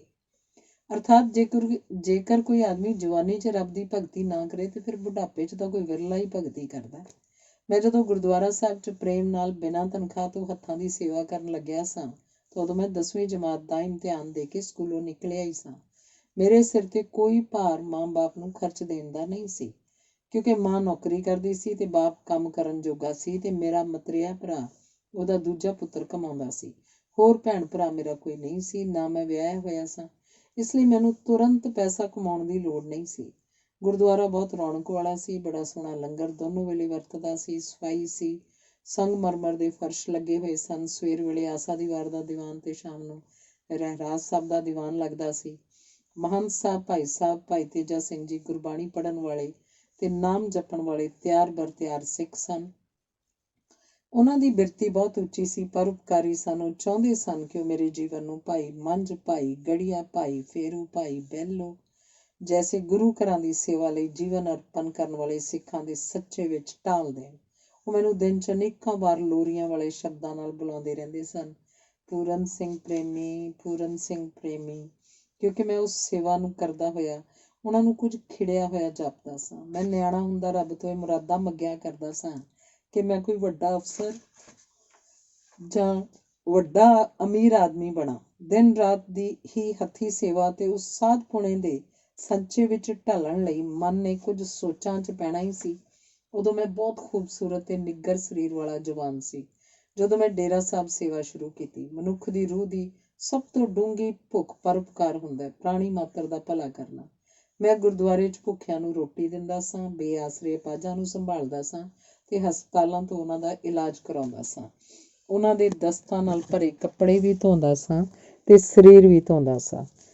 ਲੂਲੇ ਬੱਚੇ ਨੂੰ ਮੈਂ 14 ਸਾਲ ਪਿੱਠ ਤੇ ਚੁੱਕੀ ਫਿਰਿਆ ਤੇ ਉਹਨੂੰ ਸੜਕਾਂ ਦੇ ਕੰਢਿਆਂ ਤੇ ਰੁੱਖਾਂ ਦੇ ਹੇਠਾਂ ਬਿਨਾਂ ਮਕਾਨ ਤੋਂ ਖਿਡਾਉਂਦਾ ਰਿਹਾ, ਕਿਉਂਕਿ ਬੱਚੇ ਨੂੰ ਪਾਲਦਾ ਹੋਇਆ ਮੈਂ ਆਪਣੇ ਬਚਪਨ ਦਾ ਉਹ ਕਰਜ਼ਾ ਉਤਾਰ ਰਿਹਾ ਸਾਂ ਜਿਹੜਾ ਮੇਰੇ ਮਾਂ-ਬਾਪ ਨੇ ਮੈਨੂੰ ਪਾਲ ਕੇ ਮੇਰੇ ਸਿਰ ਤੇ ਚਾੜ੍ਹਿਆ ਸੀ।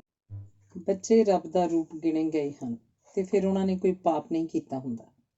ਮਨੁੱਖ ਅਨੇਕਾਂ ਪਾਪ ਕਰਕੇ ਖਾਣ ਪੀਣ ਤੇ ਰਹਿਣ ਸਹਿਣ ਦੇ ਕੁਦਰਤ ਦੇ ਅਨੇਕਾਂ ਨਿਯਮਾਂ ਨੂੰ ਤੋੜ ਕੇ ਬਿਮਾਰ ਹੁੰਦਾ ਹੈ, ਪਰ ਬੱਚੇ ਨੇ ਤਾਂ ਕੋਈ ਪਾਪ ਨਹੀਂ ਕੀਤਾ ਹੁੰਦਾ ਤੇ ਉਹਨੇ ਖਾਣ ਪੀਣ ਦੀ ਜਾਂ ਰਹਿਣ ਸਹਿਣ ਦੀ ਉਲੰਘਣਾ ਨਹੀਂ ਕੀਤੀ ਹੁੰਦੀ। ਮੈਂ ਲਾਵਾਰਸ ਰੋਗੀਆਂ, ਅਪਾਹਜਾਂ ਤੇ ਲੂਲੇ ਬੱਚਿਆਂ ਨੂੰ ਪਾਲਦੇ ਹੋਏ ਧਰਤੀ ਤੇ ਬੈਠਦਿਆਂ ਲੇਟਦਿਆਂ ਦਿਨ ਕੱਟੇ। ਕਦੇ ਕੋਈ ਰਹਿਣ ਲਈ ਮਕਾਨ ਨਾ ਮਿਲਿਆ, ਪਰ ਫਿਰ ਵੀ ਕਿਉਂਕਿ ਇਹ ਕੰਮ ਮੇਰੀ ਆਤਮਾ ਨੂੰ ਪ੍ਰਸੰਨ ਕਰਨ ਵਾਲਾ ਸੀ, ਇਸ ਕੰਮ ਨੂੰ 25 ਸਾਲਾਂ ਦਾ ਸਮਾਂ ਭੁੰਜੇ ਉੱਠਦਿਆਂ ਬੈਠਦਿਆਂ ਤੇ ਲੇਟਦਿਆਂ ਖਿੜੇ ਮੱਥੇ ਨਾਲ ਕੀਤਾ।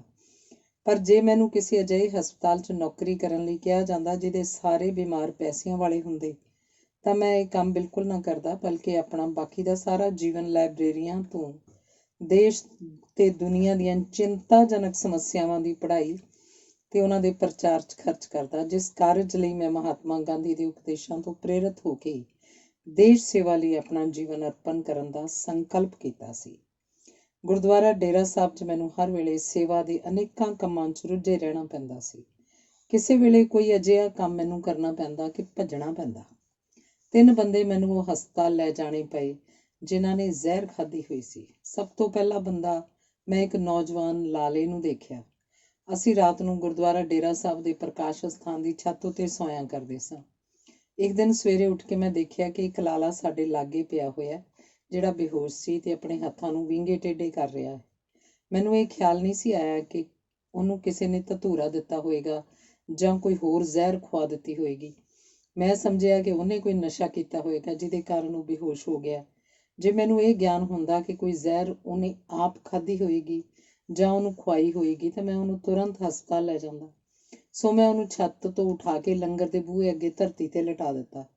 ਗਿਆਨੀ ਮਹਿੰਦਰ ਸਿੰਘ ਸਕੱਤਰ ਨੇ ਮੈਨੂੰ ਉਸ ਪਾਸੇ ਖੜੇ ਹੋਏ ਨੂੰ ਵੇਖ ਕੇ ਕਿਹਾ, ਭਗਤ ਜੀ, ਇਸ ਰੋਗੀ ਨੂੰ ਹਸਪਤਾਲ ਲੈ ਜਾਓ। ਮੈਂ ਕਿਹਾ, ਜੀ ਇਹਨੇ ਕੋਈ ਨਸ਼ਾ ਖਾਧਾ ਹੋਇਆ ਹੈ, ਨਸ਼ਾ ਉਤਰ ਜਾਏਗਾ ਤਾਂ ਇਹਨੂੰ ਆਪੇ ਹੋਸ਼ ਆ ਜਾਏਗਾ। ਉਸ ਦਿਨ ਮੈਂ ਇੱਕ ਗਰੀਬ ਵਿਦਿਆਰਥੀ ਹਰਨਾਮ ਸਿੰਘ ਦੇ ਸਬੰਧ ਵਿੱਚ ਖਾਲਸਾ ਸਕੂਲ ਚਲਾ ਗਿਆ ਤੇ ਇਤਫਾਕ ਨਾਲ ਸਾਰਾ ਦਿਨ ਹੀ ਮੈਂ ਗੁਰਦੁਆਰੇ ਨੂੰ ਵਾਪਸ ਨਾ ਮੁੜਿਆ। ਉਹਨੂੰ ਕਿਸੇ ਨੇ ਧਤੂਰਾ ਖਵਾਇਆ ਹੋਇਆ ਸੀ, ਇਸ ਲਈ ਮੇਰੇ ਚਲੇ ਜਾਣ ਤੋਂ ਪਿੱਛੋਂ ਬੰਦਾ ਆਪਣੀ ਬੇਹੋਸ਼ੀ 'ਚ ਸਾਰਾ ਦਿਨ ਲੰਗਰ ਦੇ ਬੂਹੇ ਅੱਗੇ ਪਿਆ ਰਿਹਾ। ਕਿਸੇ ਨੂੰ ਖਿਆਲ ਨਾ ਆਇਆ ਕਿ ਉਹਨੂੰ ਹਸਪਤਾਲ ਪਹੁੰਚਾਇਆ ਜਾਏ। ਸ਼ਾਮ ਦੇ ਵੇਲੇ ਜਦੋਂ ਮੈਂ ਗੁਰਦੁਆਰੇ ਨੂੰ ਮੁੜ ਰਿਹਾ ਸਾਂ ਤਾਂ ਮੈਨੂੰ ਕਿਸੇ ਨੇ ਰਸਤੇ 'ਚ ਹੀ ਦੱਸਿਆ ਕਿ ਲੰਗਰ ਦੇ ਬੂਹੇ ਅੱਗੇ ਇੱਕ ਬੰਦਾ ਸਵੇਰ ਦਾ ਬੇਹੋਸ਼ ਪਿਆ। ਮੈਂ ਉਸੇ ਵੇਲੇ ਛੇਤੀ ਤੁਰਦਾ ਹੋਇਆ ਗੁਰਦੁਆਰਾ ਡੇਰਾ ਸਾਹਿਬ ਪੁੱਜਿਆ ਤੇ ਉਸ ਬੰਦੇ ਨੂੰ ਟਾਂਗੇ ਤੇ ਪਾ ਕੇ ਹਸਪਤਾਲ ਨੂੰ ਲੈ ਗਿਆ। ਡਾਕਟਰਾਂ ਨੇ ਉਹਦੀਆਂ ਅੱਖਾਂ ਦੀਆਂ ਪੁਤਲੀਆਂ ਦੇਖ ਕੇ ਮੈਨੂੰ ਕਿਹਾ ਕਿ ਇਹਨੂੰ ਕਿਸੇ ਨੇ ਧਤੂਰਾ ਖਵਾਇਆ ਹੋਇਆ। ਉਹਨਾਂ ਨੇ ਕਿਹਾ ਕਿ ਧਤੂਰਾ ਖਾਣ ਨਾਲ ਪੁਤਲੀ ਸੁੰਗੜਦੀ ਹੈ ਤੇ ਅਫੀਮ ਖਾਣ ਨਾਲ ਪੁਤਲੀ ਚੌੜੀ ਹੁੰਦੀ ਹੈ ਤੇ ਤੁਸੀਂ ਇਹਨੂੰ ਦੇਰ ਨਾਲ ਲੈ ਕੇ ਆਏ ਹੋ। ਜੇਕਰ ਪਹਿਲਾਂ ਆ ਜਾਂਦਾ ਤਾਂ ਅਸੀਂ ਇਹਨੂੰ ਬਚਾ ਲੈਂਦੇ। ਉਹ ਬੰਦਾ ਕੋਈ ਦੁਕਾਨਦਾਰ ਲਾਲਾ ਸੀ। ਉਸ ਪਾਸ ਬਹੁਤ ਸਾਰੀਆਂ ਚਾਬੀਆਂ ਸਨ। ਉਸ ਤੋਂ ਕੁਝ ਦਿਨ ਪਿੱਛੋਂ ਗੁਰਦੁਆਰਾ ਡੇਰਾ ਸਾਹਿਬ ਦੇ ਨਾਲ ਹੀ ਮਿੰਟੋ ਪਾਰਕ 'ਚ ਇੱਕ ਸਿੱਖ ਨੌਜਵਾਨ ਨੂੰ ਕਿਸੇ ਨੇ ਫਿਰ ਧਤੂਰਾ ਖਵਾ ਕੇ ਬੇਹੋਸ਼ ਕਰ ਦਿੱਤਾ ਸੀ। ਦਿਨ ਦੇ 10 ਕੁ ਵਜੇ ਉਹਦਾ ਮੈਨੂੰ ਪਤਾ ਲੱਗਾ। ਉਹਦਾ ਪਤਾ ਲੱਗਦਿਆਂ ਹੀ ਮੈਂ ਉਹਨੂੰ ਹਸਪਤਾਲ ਨੂੰ ਲੈ ਕੇ ਚਲਾ ਗਿਆ। ਡਾਕਟਰਾਂ ਨੇ ਉਹਦਾ ਢਿੱਡ ਸਾਫ਼ ਕੀਤਾ। ਡਾਕਟਰਾਂ ਨੇ ਉਹਦੀਆਂ ਅੱਖਾਂ ਦੀਆਂ ਧਾਰੀਆਂ ਨੂੰ ਦੇਖ ਕੇ ਆਖਿਆ ਕਿ ਇਹਨੇ ਧਤੂਰਾ ਖਾਧਾ ਹੋਇਆ। ਮੈਂ ਉਸ ਪਾਸ ਸਾਰਾ ਦਿਨ ਤੇ ਸਾਰੀ ਰਾਤ ਰਿਹਾ। ਡਾਕਟਰਾਂ ਨੇ ਕਿਹਾ ਸੀ ਕਿ ਇਹਨੂੰ ਸੌਣ ਨਾ ਦਿਓ। ਮੈਂ ਉਹਨੂੰ ਚਪੇੜਾ ਮਾਰਦਾ ਰਿਹਾ ਤੇ ਇਸ ਤਰ੍ਹਾਂ ਉਹਨੂੰ ਸਾਰੀ ਰਾਤ ਜਗਾ ਕੇ ਰੱਖਿਆ। ਇਸ ਤਰ੍ਹਾਂ ਉਹਦੀ ਜਾਨ ਬਚਾਈ। ਇਸੇ ਤਰ੍ਹਾਂ ਇੱਕ ਤਿਆਰ ਬਰ ਤਿਆਰ ਸਿੰਘ ਮੇਰੇ ਪਾਸ ਆ ਗਿਆ ਜਿਹੜਾ ਫਰਲੇ ਤੋਂ ਬਿਨਾਂ ਨਿਹੰਗ ਸਿੰਘ ਸੀ। ਉਹਨੇ ਚੱਕਰ ਗਲ 'ਚ ਪਾਈ ਹੋਈ ਸਨ, ਲੋਹੇ ਦੀ ਮਾਲਾ, ਸਰਬਲੋਹ ਦਾ ਸਿਮਰਨਾ, ਛੋਟੀ ਸ੍ਰੀ ਸਾਹਿਬ ਤੇ ਵੱਡੀ ਸ੍ਰੀ ਸਾਹਿਬ ਪਾਏ ਹੋਏ ਸਨ। ਬਾਣੀ ਬੜੀ ਪੜ੍ਹਦਾ ਸੀ। ਬਾਣੀ ਦਾ ਪਾਠ ਸੁਣਨ ਲਈ ਮੈਂ ਉਹਨੂੰ ਆਪਣੇ ਪਾਸ ਰੱਖ ਲਿਆ। ਉਹਨੇ ਸ਼ਾਮ ਦੇ ਵੇਲੇ ਹਨੇਰਾ ਹੋਣ ਸਮੇਂ ਮੈਨੂੰ ਕਿਹਾ ਕਿ ਮੈਂ ਮਰਨ ਲਈ ਅਫੀਮ ਖਾ ਲਈ ਹੈ। ਮੈਂ ਉਹਨੂੰ ਉਸੇ ਵੇਲੇ ਹਸਪਤਾਲ ਲੈ ਗਿਆ। ਡਾਕਟਰਾਂ ਨੇ ਉਹਦਾ ਢਿੱਡ ਸਾਫ਼ ਕੀਤਾ ਤੇ ਮੈਨੂੰ ਕਿਹਾ ਕਿ ਇਹਨੂੰ ਰਾਤ ਨੂੰ ਸੌਣ ਨਹੀਂ ਦੇਣਾ। ਜੇ ਰਾਤ ਸੌਂ ਗਿਆ ਤਾਂ ਮਰ ਜਾਏਗਾ। ਇਹ ਗੱਲ ਸੰਨ 1945 ਦੀ ਹੋਏਗੀ ਜਦ ਮੈਂ 41 ਸਾਲਾਂ ਦਾ ਸੀ। ਮੈਂ ਆਪਣੀ ਜਵਾਨੀ ਦੇ ਦਿਨਾਂ 'ਚ ਬੜੇ ਜ਼ੋਰਾਂ ਨਾਲ ਆਪਣੇ ਆਪ ਨੂੰ ਸਾਰੀ ਰਾਤ ਜਾਗਦਾ ਰੱਖਿਆ। ਉਹਨੂੰ ਚਪੇੜਾ ਮਾਰੀ ਗਿਆ। ਹਸਪਤਾਲ ਦਾ ਕੋਈ ਵੀ ਕਰਮਚਾਰੀ ਉਹਦੇ ਲਾਗੇ ਨਾ ਆਇਆ। ਇਸ ਤਰ੍ਹਾਂ ਮੈਂ ਆਪਣਾ ਧਰਮ ਕਮਾਇਆ ਤੇ ਉਹਦੀ ਜਾਨ ਬਚਾਈ। ਨਿਹੰਗ ਸਿੰਘ ਮੇਰੇ ਪਾਸੋਂ ਚਲਾ ਗਿਆ ਸੀ ਤੇ ਫਿਰ ਮੈਨੂੰ ਭਾਰਤ ਵਿੱਚ 25 ਸਾਲ ਪਿੱਛੋਂ ਮਿਲਿਆ। ਉਹ ਜਤੀ ਸਤੀ ਸੀ, ਤਿਆਰ ਬਰ ਤਿਆਰ ਤੇ ਸਿਦਕੀ ਸਿੱਖ ਸੀ। ਇਸੇ ਤਰ੍ਹਾਂ ਇੱਕ 18 ਸਾਲ ਦੀ ਉਮਰ ਦਾ ਮੁੰਡਾ ਮਿੰਟੋ ਪਾਰਕ ਲਾਹੌਰ 'ਚ ਬੈਠਾ ਸੀ। ਉਹਦੇ ਪਾਸ ਦੋ ਬੰਦੇ ਆ ਕੇ ਬੈਠ ਗਏ। ਉਹਨਾਂ ਦੇ ਪਾਸ ਭੁੱਜੇ ਹੋਏ ਛੋਲੇ ਸਨ ਤੇ ਨਾਲ ਸ਼ੱਕਰ ਸੀ। ਉਹਨੂੰ ਛੋਲੇ ਤੇ ਸ਼ੱਕਰ ਦਿਖਾ ਕੇ ਉਹਨੂੰ ਕਹਿਣ ਲੱਗੇ ਕਿ ਭਰਾ, ਤੂੰ ਵੀ ਛੋਲੇ ਤੇ ਸ਼ੱਕਰ ਖਾ ਲੈ, ਅਸੀਂ ਖਾਣ ਲੱਗੇ ਹਾਂ। ਮੁੰਡੇ ਨੇ ਉਹ ਛੋਲੇ ਤੇ ਸ਼ੱਕਰ ਲਈ ਤੇ ਖਾ ਲਏ। ਛੋਲੇ ਖਾਂਦੇ ਬੇਹੋਸ਼ ਹੋ ਗਿਆ। ਮੈਨੂੰ ਕਿਸੇ ਨੇ ਗੁਰਦੁਆਰਾ ਡੇਰਾ ਸਾਹਿਬ ਆ ਕੇ ਦੱਸਿਆ ਕਿ ਇੱਕ ਮੁੰਡਾ ਮਿੰਟੋ ਪਾਰਕ ਵਿੱਚ ਬੇਹੋਸ਼ ਪਿਆ ਹੈ। ਮੇਰਾ ਮੱਥਾ ਠਣਕਿਆ। ਮੈਂ ਸੋਚਿਆ ਕਿ ਜਿਨ੍ਹਾਂ ਬੰਦਿਆਂ ਨੇ ਇੱਕ ਲਾਲੇ ਨੂੰ ਧਤੂਰਾ ਦਿੱਤਾ ਸੀ, ਉਹਨਾਂ ਨੇ ਨਵਾਂ ਚੰਦ ਚਾੜਿਆ ਹੋਏਗਾ। ਮੈਂ ਮਿੰਟੋ ਪਾਰਕ ਗਿਆ। ਟਾਂਗਾ ਕਿਰਾਏ ਤੇ ਲੈ ਕੇ ਮੈਂ ਉਹ ਮੁੰਡੇ ਨੂੰ ਹਸਪਤਾਲ ਲੈ ਗਿਆ। ਡਾਕਟਰਾਂ ਨੇ ਉਹਦੀ ਅੱਖ ਦੀ ਸੁੰਗੜੀ ਹੋਈ ਪੁਤਲੀ ਨੂੰ ਦੇਖ ਕੇ ਕਿਹਾ ਕਿ ਇਸ ਮੁੰਡੇ ਨੂੰ ਧਤੂਰਾ ਖਾਧਾ ਹੋਇਆ ਹੈ। ਇਸ ਮੁੰਡੇ ਨੇ ਧਤੂਰਾ ਖਾਧਾ ਹੋਇਆ ਹੈ। ਉਹਨਾਂ ਨੇ ਉਸੇ ਵੇਲੇ ਉਹਦਾ ਢਿੱਡ ਸਾਫ਼ ਕੀਤਾ ਤੇ ਧਤੂਰੇ ਦਾ ਜ਼ਹਿਰ ਬਾਹਰ ਕੱਢਿਆ। ਮੈਂ ਮੁੰਡੇ ਨੂੰ ਉਨੇ ਘੰਟੇ ਚਪੇੜਾ ਮਾਰਦਾ ਰਿਹਾ ਜਿੰਨੇ ਘੰਟੇ ਡਾਕਟਰਾਂ ਨੇ ਕਿਹਾ ਸੀ। ਪਤਾ ਨਹੀਂ 12 ਘੰਟੇ ਕਿਹਾ ਸੀ ਜਾਂ ਵੱਧ ਸਮਾਂ। ਮੁੰਡੇ ਨੇ ਹੋਸ਼ 'ਚ ਆ ਕੇ ਦੱਸਿਆ ਕਿ ਮੇਰੀ ਜੇਬ 'ਚ 5 ਰੁਪਏ ਤੇ ਕੁਝ ਆਨੇ ਸਨ, ਜਿਨ੍ਹਾਂ ਖਾਤਰ ਦੋ ਬੰਦਿਆਂ ਨੇ ਉਹਨੂੰ ਜਾਨੋਂ ਮਾਰਨ ਦਾ ਯਤਨ ਕੀਤਾ ਸੀ। ਲਾਹੌਰ ਸ਼ਹਿਰ 'ਚ ਮਹਾਦਾਨੀ ਸਰ ਗੰਗਾ ਰਾਮ ਨੇ ਅਪਾਹਜਾਂ ਵਾਸਤੇ ਇੱਕ ਆਸ਼ਰਮ ਬਣਾਇਆ ਹੋਇਆ ਸੀ, ਪਰ ਉਸ ਆਸ਼ਰਮ ਵਿੱਚ ਉਹ ਅਪਾਹਜ ਦਾਖਲ ਹੋ ਸਕਦੇ ਸਨ ਜਿਹੜੇ ਆਪਣੀ ਕਿਰਿਆ ਆਪ ਸੋਧਣ ਵਾਲੇ ਹੁੰਦੇ ਸਨ। ਮੈਂ ਮਹਿਸੂਸ ਕਰਦਾ ਸਾਂ ਕਿ ਕੋਈ ਆਸ਼ਰਮ ਉੱਥੇ ਉਹਨਾਂ ਅਪਾਹਜਾਂ ਵਾਸਤੇ ਬਣ ਜਾਏ ਜਿਹੜੇ ਆਪਣੀ ਕਿਰਿਆ ਆਪ ਸੋਧਣ ਵਾਲੇ ਨਹੀਂ ਹੁੰਦੇ, ਪਰ ਬਣਾਉਂਦਾ ਕੌਣ?